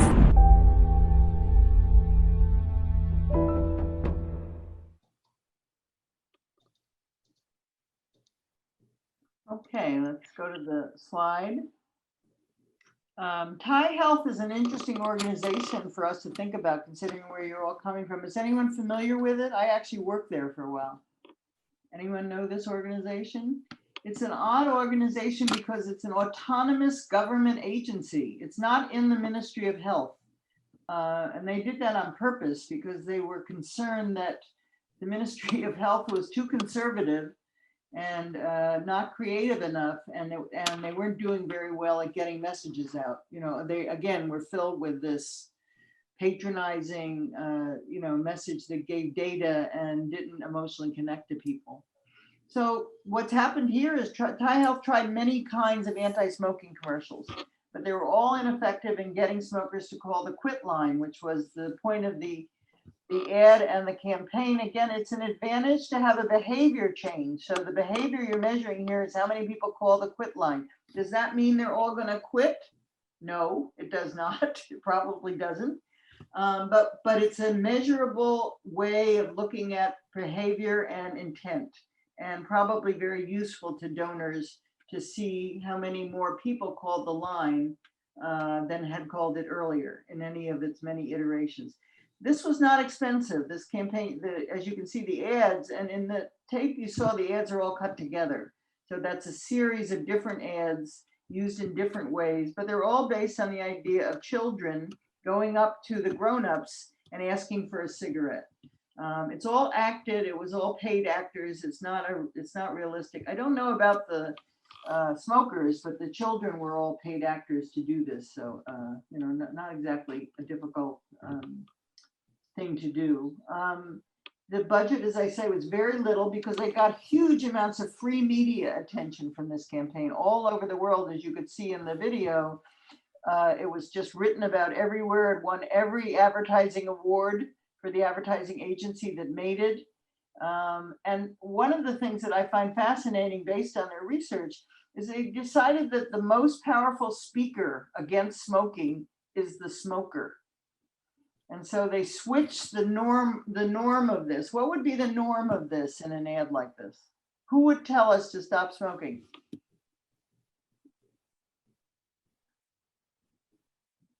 Somebody help me here. It's not hard. We've seen millions of them. Like the normal person would be somebody who's your relative, somebody who's your friend.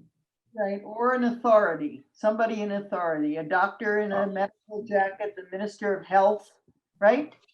A celebrity of some sort, that would generally be the speaker for something like this. And instead, they switch the tables here and encourage the smokers to do the speaking. And all of them say to these children, don't smoke. While they're smoking, they say, don't smoke, which is really quite compelling as an ad for an audience. And again, what's the story here? How are they using story in this effective campaign?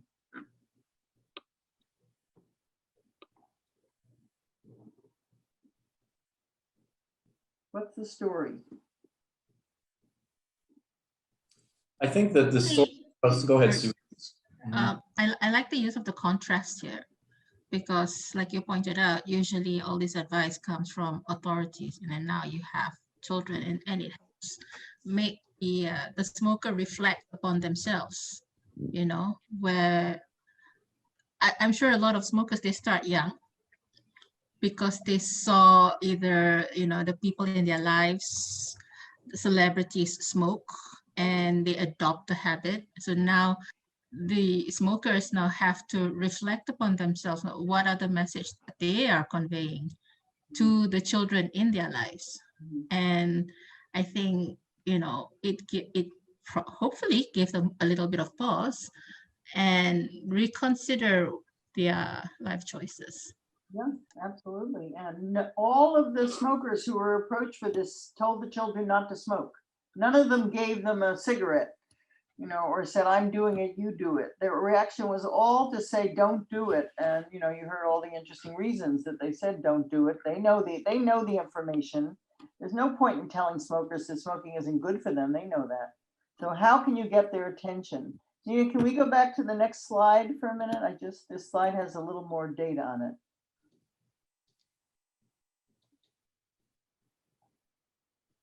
So here's what some people said. Wow, I'm a smoker and I completely ignore those pictures on the package. I'm immune to them. Incidentally, in Thailand, the pictures on the package were horrible. They showed dead lungs, and I when I went to visit and study this, I was just shocked at how upsetting the pictures were. I thought, I would not pick up that box with those terrible pictures on it of what happens to your body if you smoke. But it wasn't working. It wasn't working for the audience they were trying to reach at all. And so this guy says, I know it's wrong, it's bad, it's killing me, and yet, after watching this video, it's the first time that I can honestly say that an anti-smoking ad has affected me. Well done. That was brilliant. And the next one is a quote from someone else. Good ad. It doesn't just try to scare people into stopping smoking. It actually makes the people think. And then another piece of feedback they got on this is pretty hard to sit here with a smoke in my hand and watch that ad. Powerful stuff. If I attempt to quit again, I will watch that ad whenever I get that craving. Couldn't hurt. Interesting and very much sort of soothes what you're saying about reactions of smokers to this kind of information. But again, it's quite a creative stretch, isn't it, from the normal, what are the normal smoking ads that you've probably all seen? Can you remember any of them? We've got lots of them. People dying from the disease. People dying from cancer. Yeah, and showing the lungs, yes. How the lung looks post smoking for 40 years, 50 years. And again, fear messages do not work very well, particularly in health situations. You know, it's unfortunate. We like to think that if you scare people, they'll do what you say. Actually, my husband used to say he did. He was frightened by things like bad driving ads and things like that. But most people, especially young people, do not do it. If they see that they're not supposed to do it, they're even more interested in doing it. All over the world, I have found this to be the case. And my work in Africa and Asia has not changed my mind about this. The minute you put that finger up and tell them to do something, their attitude is not me. I'm not going to die next week. You know, I'm only 15 and I can smoke. So, you know, you really are battling, you know, so that's one of the kinds of messages that goes out. What other messages have you heard on media about smoking? Anyone?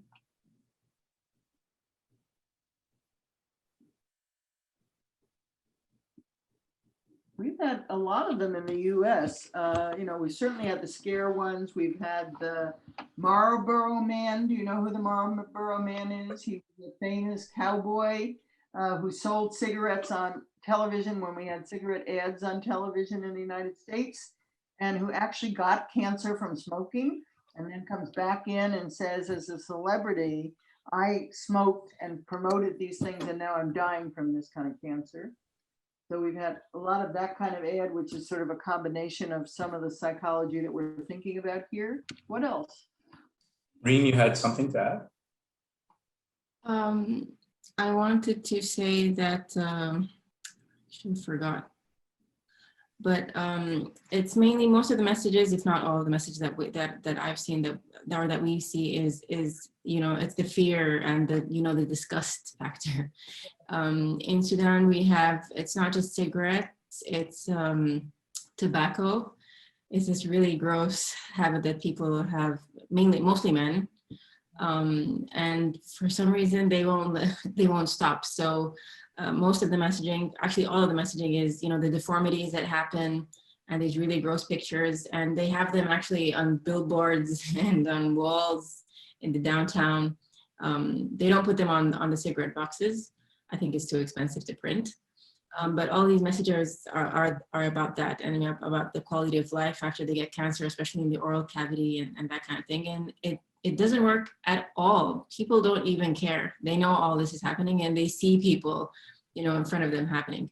But I think one of the really great things about this ad is, like Susan said, you know, with the kids coming up, it's they kind of, it makes the person realize that their action, that they are modeling this behavior to younger people, and that kind of freaks them out because they don't really think about it, or they try not to think about it. And there's also the aspect of course, you know, passive smoking. You know, when you smoke at home, even if that kid isn't picking up what you're doing, they're still breathing in, you know, your smoke. And also bringing kids into an ad is it's a really great idea, because kids are really great with their very, you know, raw and honest emotions. Like if they're disgusted by what you're doing, it's much more effective than when an adult is. And one thing that I really liked about this ad is, like what you said, Doe, is that they have a measurable sort of output that they were looking at about how many more people are calling the line. That was probably the most important thing, because the previous ad about, you know, the domestic abuse I didn't know how were they measuring the success. Obviously, it was a very widespread success, but what were they measuring? Because domestic abuse in itself is very underreported everywhere. So how were they measuring this exactly? Maybe they were measuring how many men are getting involved. That's probably a good thing, but how effective was it? That would be a difficult thing to gauge. It's maybe, I mean, all these things about changes in attitude are quite difficult, especially in these kind of very, sensitive matters. And having that thing about how many people are calling the line, that's a great way to measure, success and to show people that their message is working. You have a simple behavior there that you can measure, which is very helpful. But lots of the things that we do in health communication are vaguer and more difficult and more complex, and we can't really fully measure the result. Maybe we can, for instance, find out how many more domestic abuse problems were reported to the police. But we all know that many domestic abuse problems are never reported to anybody. So, and then the other complex issue here, and it's one we always think about when we do this stuff, is it's not happening in a vacuum. If we're doing messaging on breast cancer and and maybe it's very effective, but the president's wife, who was it? I think Jimmy Carter or one of our American president's wife got breast cancer. It was Betty Ford, or alcohol, whatever it was. The issue was promoted through the fact that the president's wife had a problem. And we don't know how much of people's change came from the Betty Ford having it happen to her, or the ads that were being used to try to change it, or the public service announcements, or the rest of the campaign. It's very hard to separate those things out in public opinion. They all work together. We know that repetition helps, which is one of the reasons why you're seeing a multitude of different versions of this ad with the children. And you're seeing it again in other countries. And then you have this amazing help of social media and not paying for having the ad disseminated by having it, seen in all kinds of newspapers and social media itself. It's getting out in a much larger way than if they were trying to pay to have ads, which they don't. I want to just get at some other ideas about smoking, which is a topic that's of great importance in my country, and I imagine in many of yours as well. We tried celebrity ads where we had a beautiful young woman, I can't remember her name, say, I won't go out with a man who smokes because he smells bad. His hair smells bad, his breath smells bad. And for a while that actually worked. I mean, that worked better than the stop smoking, you'll die, to have a beautiful woman say, I don't want to date anyone who smells that way. Again, based on research, they understood that it wasn't going to be enough to do this you'll die routine, and especially not for young people. Sometimes those kinds of fear ads can work for older people. And I think I mentioned this the last time we met, because older people feel closer and more vulnerable. But young people just, by their nature of being young, or don't feel generally very vulnerable in these ways. And so we really do have to find some other ways to reach them. And the most interesting part of this in the US, again, after there was a lot of research done on what would convince young people to stop smoking, had nothing to do with health. They realized through focus group work that young people felt manipulated by big tobacco. They felt that they were being made to smoke. They were smoke was being sold to them, and they didn't like being manipulated. They might have liked the cigarettes, but they didn't like the process of being manipulated by big tobacco. And so they did a whole series of ads in many different states in the US called the Truth Campaign.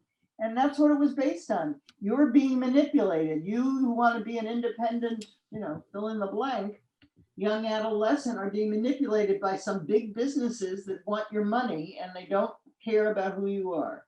And that has worked very well for us with young people. And if you look on the internet, you'll see ads all over the US based on this very odd connection between manipulation and smoking. It certainly didn't work before. And we've had this in many other areas, but again, it's based on research. It's based on understanding who the audience is. And again, it's very often medical doctors, unfortunately, who like the database scold ads. They like the feeling of that, but it doesn't work. As I think it sounds like you all realize, So we've got to find some more creative ways to deal with these things. And I certainly think that the Smoking Kid has been a terrific way. And as I say, they've got an amazing amount of coverage with it. Now, again, many of these people are not in Thailand, so they're not going to be calling the Thailand, phone number, but that doesn't mean that something isn't happening. Okay, any other questions about the Smoking Kids? I'm going to show one more ad that I think you'll find interesting. It's from Brazil.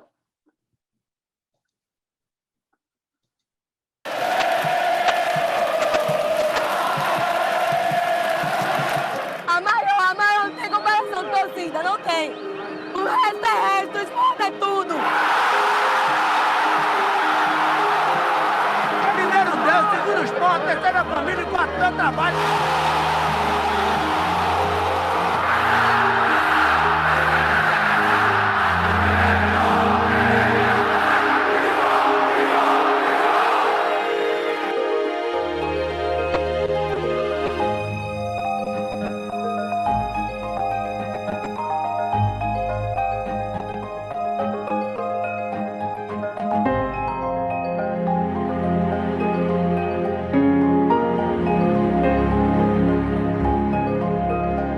Prometo que os seus olhos vão continuar assistindo o esporte.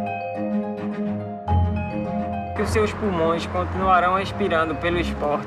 Prometo que o seu coração sempre baterá pelo esporte.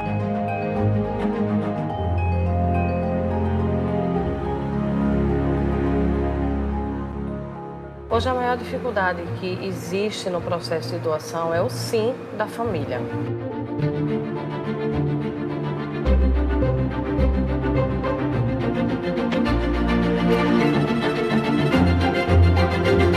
Eu sou rubro-negra até depois de morrer, irmão.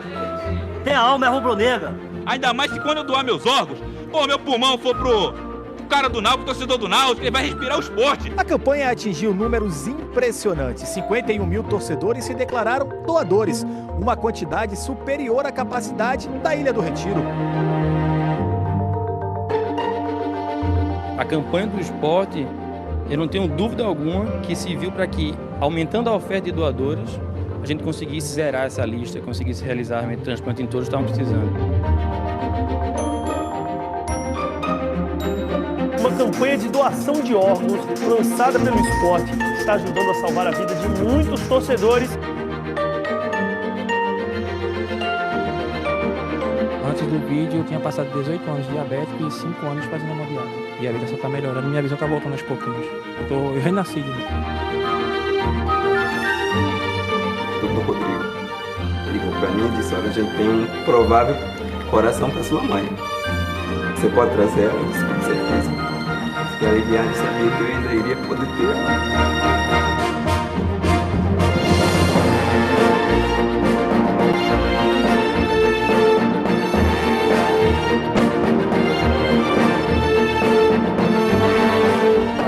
Eu estou aqui ele é esporte.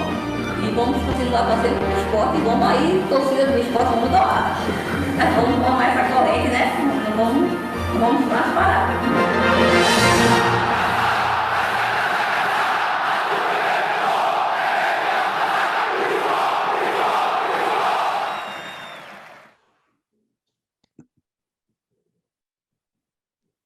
Okay, so I think quite fabulous. I still cry when I watch this. It's very Brazilian. I don't know if this could be exported. I found no evidence that it has been, but it worked incredibly well in Brazil.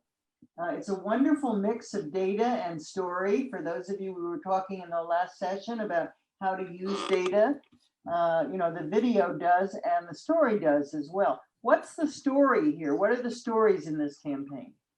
Who is speaking about why it's important to donate organs?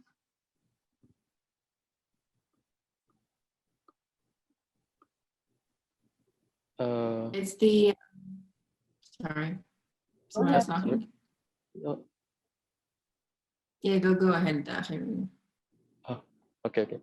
I think this talking about the die-hard fan of the football supporter. So that this is I think this ad is quite strong, very strong. It catches like I think the one that you mentioned before regarding the influential that helping to create the moment, and this is yeah, I think that's for me for that. And it's quite localized. I think, I mean, apart from the previous video that you showed, it showed the locality. I mean, it target toward the local, and the way that they're actually promoting our local in context. Especially the first one, although like Rim said, that it doesn't show the statistic, but within the videos, it shows that they are actually going to each locality district, playing storytelling the way that is the local one to hear, educating. So I think it's all about the local context, like Rim mentioned in the comment as well. I mean, it's good. I mean, the idea is generic, but the ads is local context. And always play with heart. Always play with heart. Like the first one, the second one, the third one, the second one, the smoking, about the children. I mean, I think it reflects the adult on maybe the way that they actually start smoking as well.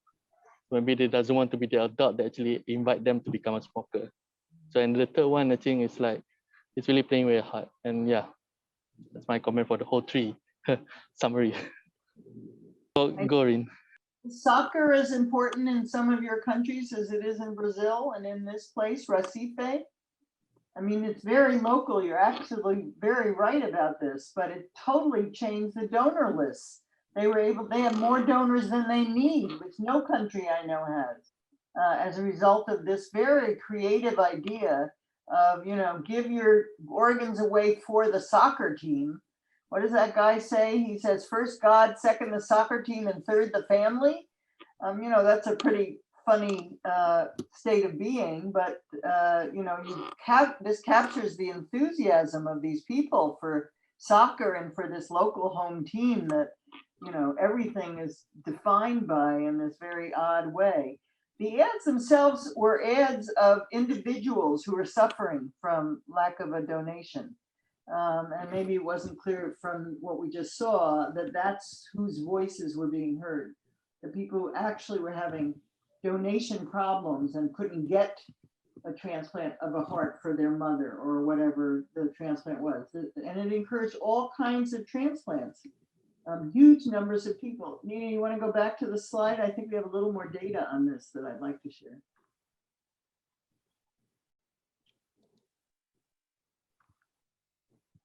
I think she's trying. Can't quite tell. Here we go. Okay, 51,000 fans declared themselves dedicated donors. They signed those little cards and gave it to their families, so their families knew that they wanted to be donors of any organs. Organ donation increased 54% in that year, breaking a historic record. And as I was saying earlier, the waiting list for donor donations went down to 0. That's unheard of. In this country, we have something like, I don't know, my husband needed a liver donation. Something like 15,000 people needed liver donations last year and died waiting on the list because there was no liver available for them. So these are huge changes in that, based on something very creative and very personal, as Kara was saying, to this neighborhood, to this particular place. I don't think soccer would sell them the same way in the United States.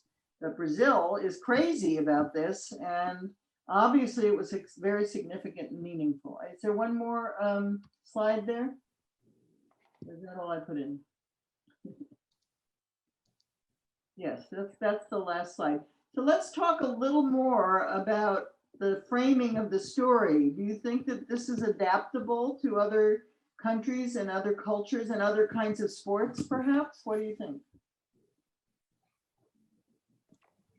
You know, when I was watching that, I thought about my family members who are fanatic fans of Manchester United.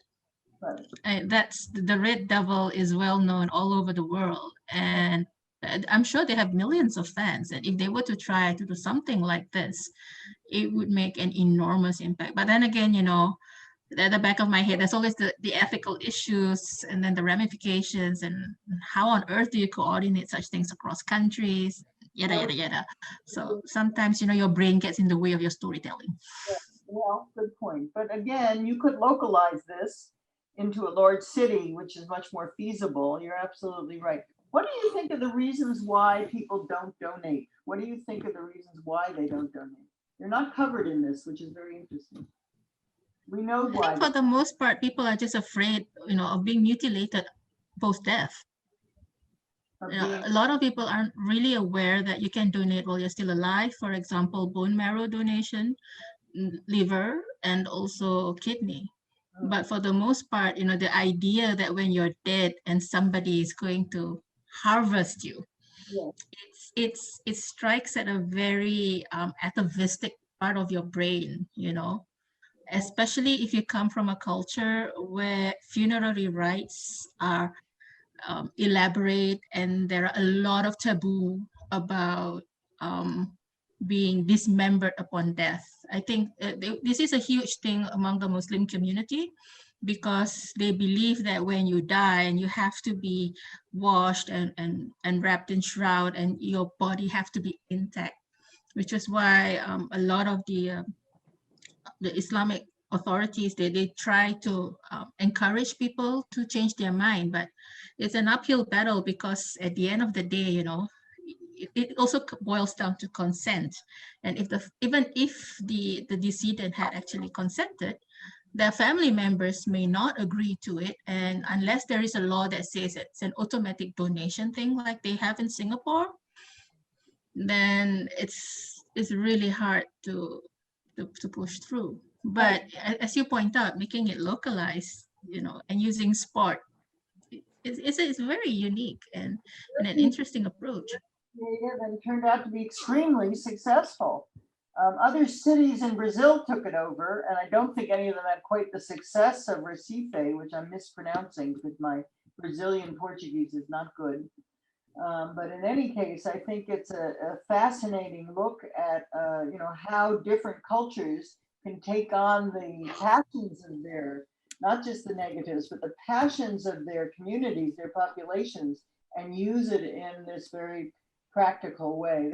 Actually, you're absolutely right about the Muslims, of course, but it's turned out that all, as you say, Suze, almost all religions, including Muslims, have supported the idea of giving the organs away. But there is this fear of taking the body apart. There are religious fears, there are family fears, there are people who think that if you do that, they'll kill you to get the organs. If you give permission, they're going to kill you to get the organs.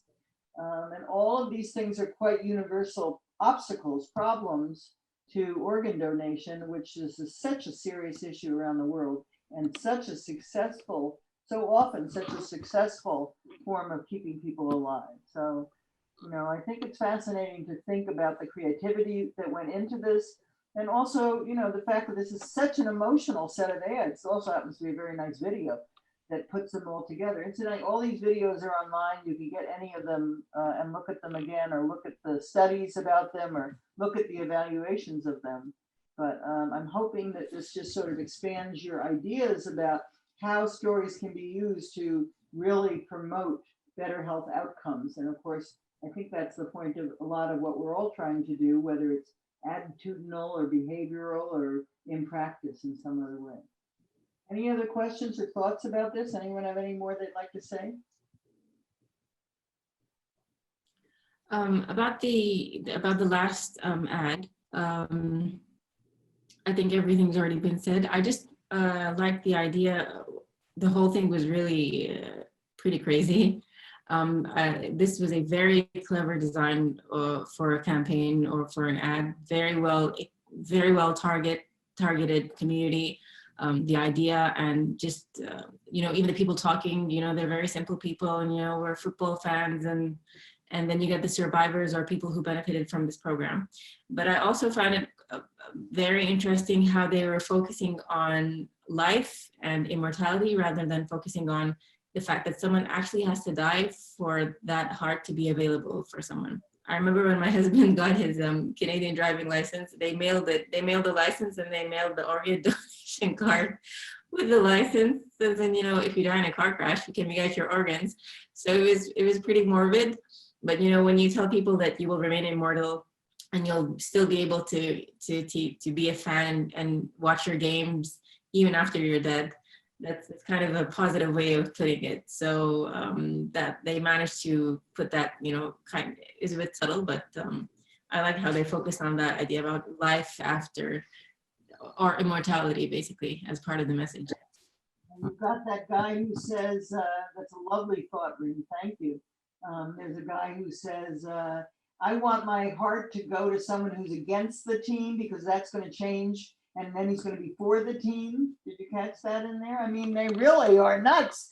But, you know, that psychology of, you know, something in me is going to live on and help our team win is fascinating. And, you know, again, I think not well tapped in this kind of work. So I'm hoping these ideas sort of broaden your sense of what you can do with storytelling. You may not have so much money. Many of these ads, incidentally, are done by professional ad agencies for no money. There's a whole area of not having to pay ad agencies for very creative ads like this that they want to do because it gives them a world platform. So, you know, the idea that they're all very expensive, but sometimes it's expensive to get them on things, but of course, social media has made that easier as well. But the bottom line is that many of them are designed by people who understand this research, although I would argue health people do understand the research and really could do wonderful work in this more creative arena of trying to change attitudes and behavior based on storytelling.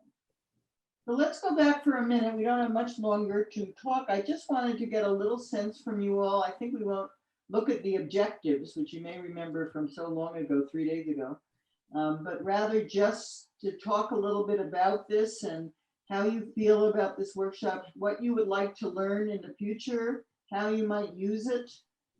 So let's sort of start with a discussion of what you got out of this that you think you can use. And please feel free to be honest. You don't, you know, you don't have to say good things. You can say things that concern you, but I'm particularly interested in what more you want to learn. What else do you want out of this kind of ideas? Is this useful to you, or is this something that was fun but isn't really very practical? I mean, what do you think? I can't answer this, so you have to help me. Thanks. May I just, I think one of the most valuable thing I take away from this workshop is the importance of framing the perspective and how, you know, because we all have our own personal biases and our cultural baggage and so on, how can we best frame the perspective that we want to convey to craft a more effective message? I'd be very interested to explore that further, especially because these days, you know, even if your work is localized, it doesn't have to stay local. Just like that, the ad in Thailand and in Brazil, it started as a local enterprise and it blew up thanks to the internet. So when I think for any and every storyteller, you have to be aware that your audience may go beyond your target, and how can you best prepare yourself for, you know, that happy eventuality. I do want to remind you that, and I think I said this in the earlier session, very often we are not the audience that we're trying to reach. And so we sort of have to step away from ourselves and our taste and our own personal interests and really get to know that audience, or do the research that's needed, or find so much research now is on the internet about these things. Find the research that would help us define this audience and, as you say, contextualize it and make it work for them. You know, we can come up with creative ideas, and hopefully, I'm hoping that some of you have new skills about storytelling and making the stories that you told in the earlier part of today into more powerful stories and even better. I mean, you've made a wonderful start, and I'm just hoping you'll take it on and continue with it. But very often you have to remind yourself that you are probably not the audience. Maybe Aurea is, because of diabetes and the fact that she has such a personal relationship with it. But even so, I would imagine she's quite different than people who are less well educated about this, and her criteria may be different. She would want to find that out, which doesn't mean she shouldn't use herself in it. I think that was very powerful the way she did it. What else? What else would you like to learn or get out of this, perhaps that we didn't get to in our little time? Yeah, well, thank you very much, Doe, for for this great exercise that you helped us to frame like how a story is written. And from this course, what I learned is like most of the times, the most people in this world in the very beginning, they are not very data driven. They are driven by the emotional stories. So it's better like what I learned is from this course is like, we need to frame the stories to like, to put a layer which can show the emotional picture that can, influence, or they can engage the people to make the correct decision. And then later on, data may help them to back up. Absolutely. So I felt from this course, I learned that, I would say. That's a wonderful point. I don't want to minimize data. I'm not suggesting that we don't need data to do all this, but I'm suggesting that it's not a very good way to persuade or get people to change. And so much of our health work is to try to help people see that there might be a better way to do it. I don't like the right way and the wrong way, but a better way. That's so important to us. I think that the data backs us up. The data is a tool in policy, but I don't know if you remember when we started this and I told the story about Pascal and me and my asking her whether this is a group that really needs to understand storytelling. And she said, even though so many of you are really knowledgeable about data and about how to do this kind of thing, you also get bored by an overload of numbers. And it's really important to understand this huge emotional tool of the brain and feelings as a way to communicate with audiences, even experts like you in the medical community, who of course really do understand data. Thank you very much. Actually, like I was, after this course, I like the last 2 days, I was reading into lots of articles like how this storytelling impacts the policy. And then I came across one storytelling is from somewhere from the Middle East, and he captured around 18 articles, and he compared with the systematic review, and he said like the story has been like, more influential in changing the policies of the developing countries like Nepal, Bangladesh, even Malaysia, and in Indonesia, they have said that it changed my kind of perspective, because very beginning, it's not like it did totally changed, but very beginning, I conducted several systematic review and always try to think when the evidence shows, then hopefully policymakers will read. But in this course, I realized, and though I was used to this bit of storytelling, but I was not perfect. But what I now learned is even if you are generating the systematic review, you have to frame it in a way, kind of storytelling to make your policymakers or the government or the local agencies to understand what the fact is, because they may not understand our odds ratio or prevalence or whatever system approach what we scientists talk about. So yeah, I learned that from this course. Thank you very much for all that. Absolutely. Anyone else? Oh, yeah. Me, Cairo. Yes. Thank you, Doe Mayer, for the interesting 2 days course.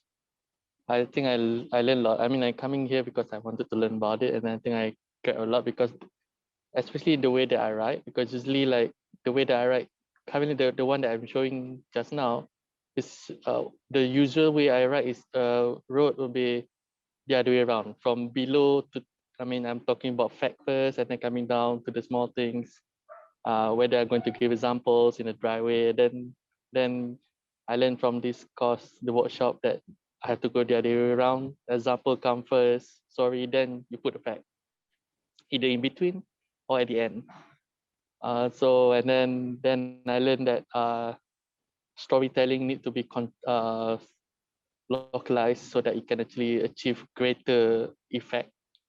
And if it's generic enough, it can go boom like the Thai ads.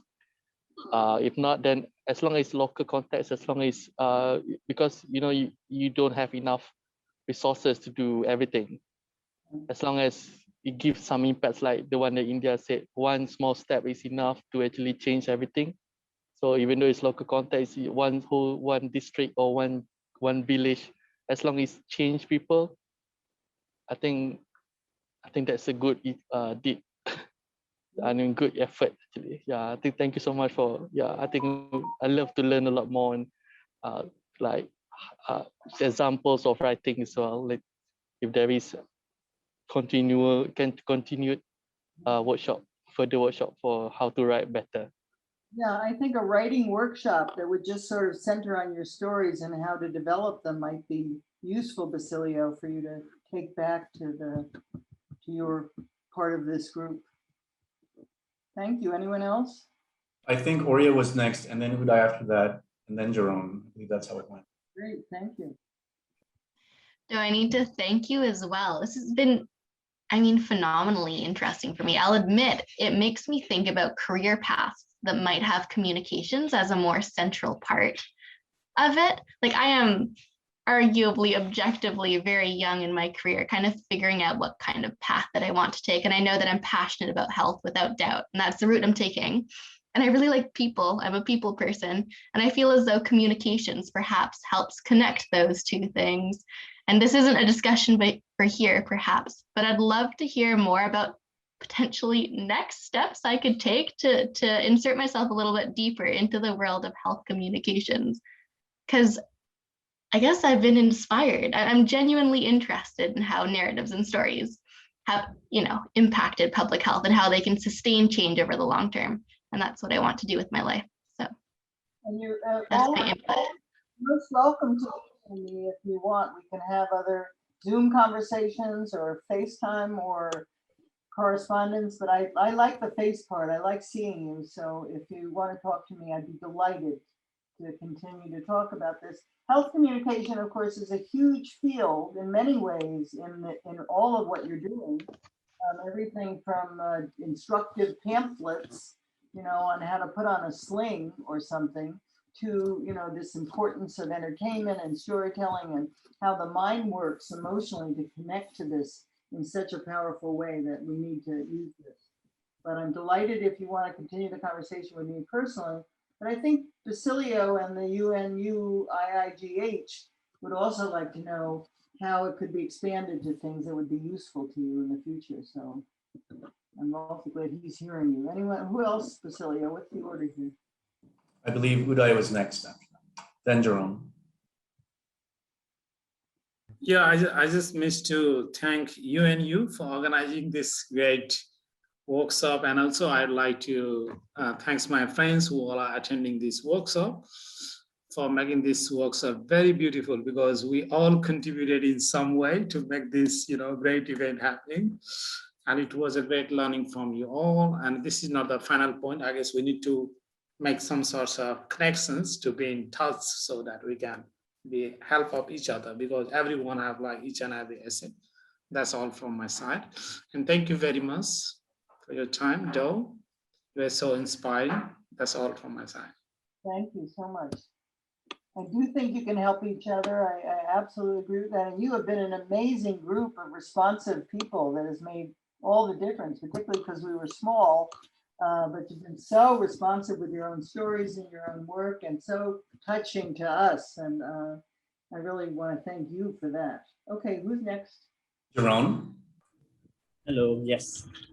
I want to thank Doe so much for this workshop. It really helped, especially I'm actually planning to write something about my research, and suggestions such as the visuals, storytelling, how to write a proper story from the bottom to the top, and then the peak and everything. Yeah, it was so helpful. And personally, I think one feedback I could give is from all the stories that we heard today. I mean, for sure, it's all emotional. I understand them. I could relate to them.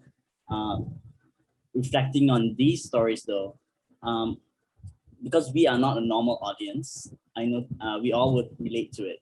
So I think what I want to know is how to be the audience you want to be.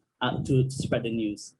Like, for example, Reem's story, not all of us could relate to it, but only those who have firsthand experience meeting a refugee, meeting a migrant, or all those things that relate. So it's, how do you want to be it to be localized at the same time to be able to spread the news? So I think that's my struggle when I want to write a story, because I could say we are slightly different from the normal population, and I think from where I'm taking it, I want to take it further. Yeah, just thank you, David, for everything. So it's amazing. Thank you so much. Oh, my pleasure. I do want to say that the way that you make that leap is generally through qualitative research. You know, it's by ethnography. It's about studying people, about not assuming that you know all the answers. You know, I can't tell you how many people I've worked with in countries all over the world who say, you know, I've taught elementary school for 15 years. I know these parents, but they don't. They really need to go deeper into understanding the audiences they're trying to reach. And so research is a tremendous opener to this, and finding partners who can help you figure out how to tell the story more deeply or explain more to you about why people feel the way they do. As I say, you know, the common thinking is with smoking, you tell them that it's bad and it's dangerous and they won't do it. Well, that doesn't work. And we've seen that over and over, but we're still spending our limited resources scolding people and telling some people, you know, to be frightened. And, you know, I think it really needs people whose interest is, as you say, Jerome, in really getting to people, to not frame it that way, but to find out what they think and what would convince them to think differently. So I think those are the tools that you have at your disposal, because you're good researchers. And you probably also, I mean, you've all studied public health, global health, you all have ideas about this, but you also probably have colleagues in other fields, other academic fields, so that can help you with this kind of research. And they love to do it, I must say.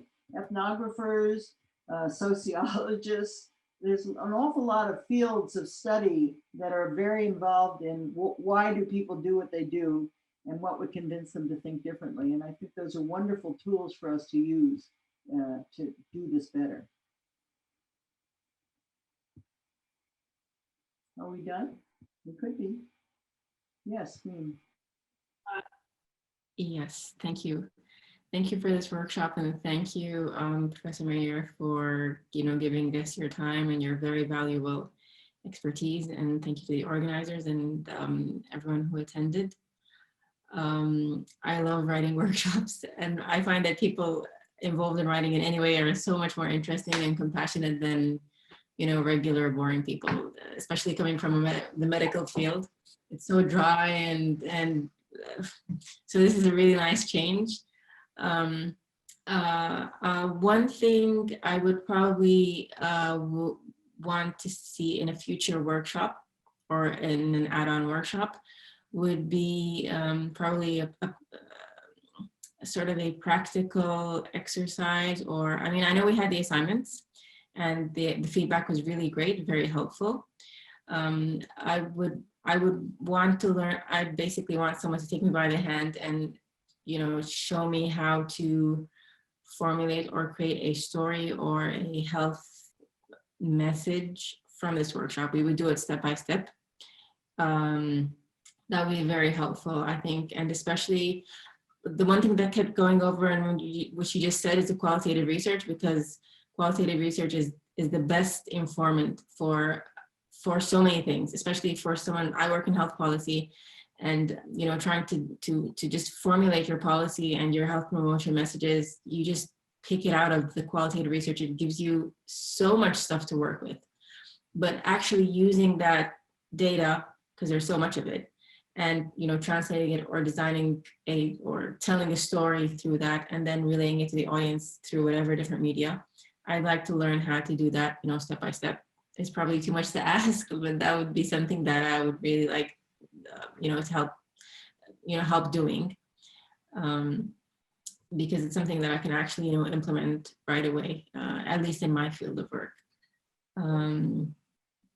And, any future workshops, I'd be very happy to, I'll be first in line So, just keep us updated. And thank you very much. Thank you. Is that all of us? Cecilio, you're the judge of this, I think so. Yes, thank you again for all of you and your participation. As I mentioned in the chat, it's so much richer because of your experiences and what you shared with us. We couldn't have done it as well without you at all. And thank you for sharing your social media. Happy to follow. I just did so. And please keep in touch. Our Twitter is definitely the best way to get information on our upcoming workshops. It's how we engage the most. And happy to take your feedback, Reem, and others' feedback on what would be useful in the future too. I'll be taking careful note of that. Thank you so much. And yes, Reem, LinkedIn is fine too. We also double what we put there. So thank you. My email is dmayer@usc.edu, and I don't think I wrote it anywhere, but Basilio has it. But it's dmayer@USC, the university I'm still connected to, .edu. And you're most welcome to write. I'm just sharing it now in the chat, so that's fine. I wanted to thank Basilio, who's been a wonderful partner through this whole thing and its development, and also my wonderful friend Nina Kleinberg, who has been in a still picture down here, but has been so helpful in bringing this to life, and very appreciative to have her with us. And it's very late her time. It's 12:30 or something on the Eastern Coast, and just I couldn't be more delighted than to have my friend help us with this. So thank you, very appreciated. Thank you. Special mention to Reem also for being in the same time zone as Nina, actually. Thank you for joining us from so far away, so late. Thanks, everybody. And again, we'll be in touch. This won't be over. I'm going to be checking in on you later on to see how you've used your skills, your newfound skills. And this is a dialogue. It's not a one-time deal. So thank you again for everybody. Big thanks to Doe for her wonderful work. Thanks. Thank you. Thanks, everyone. Bye. Thank you, everybody. We'll be in touch. Thank you, everyone. Bye. Take care. Bye. Bye. Thank you. Bye. Take care.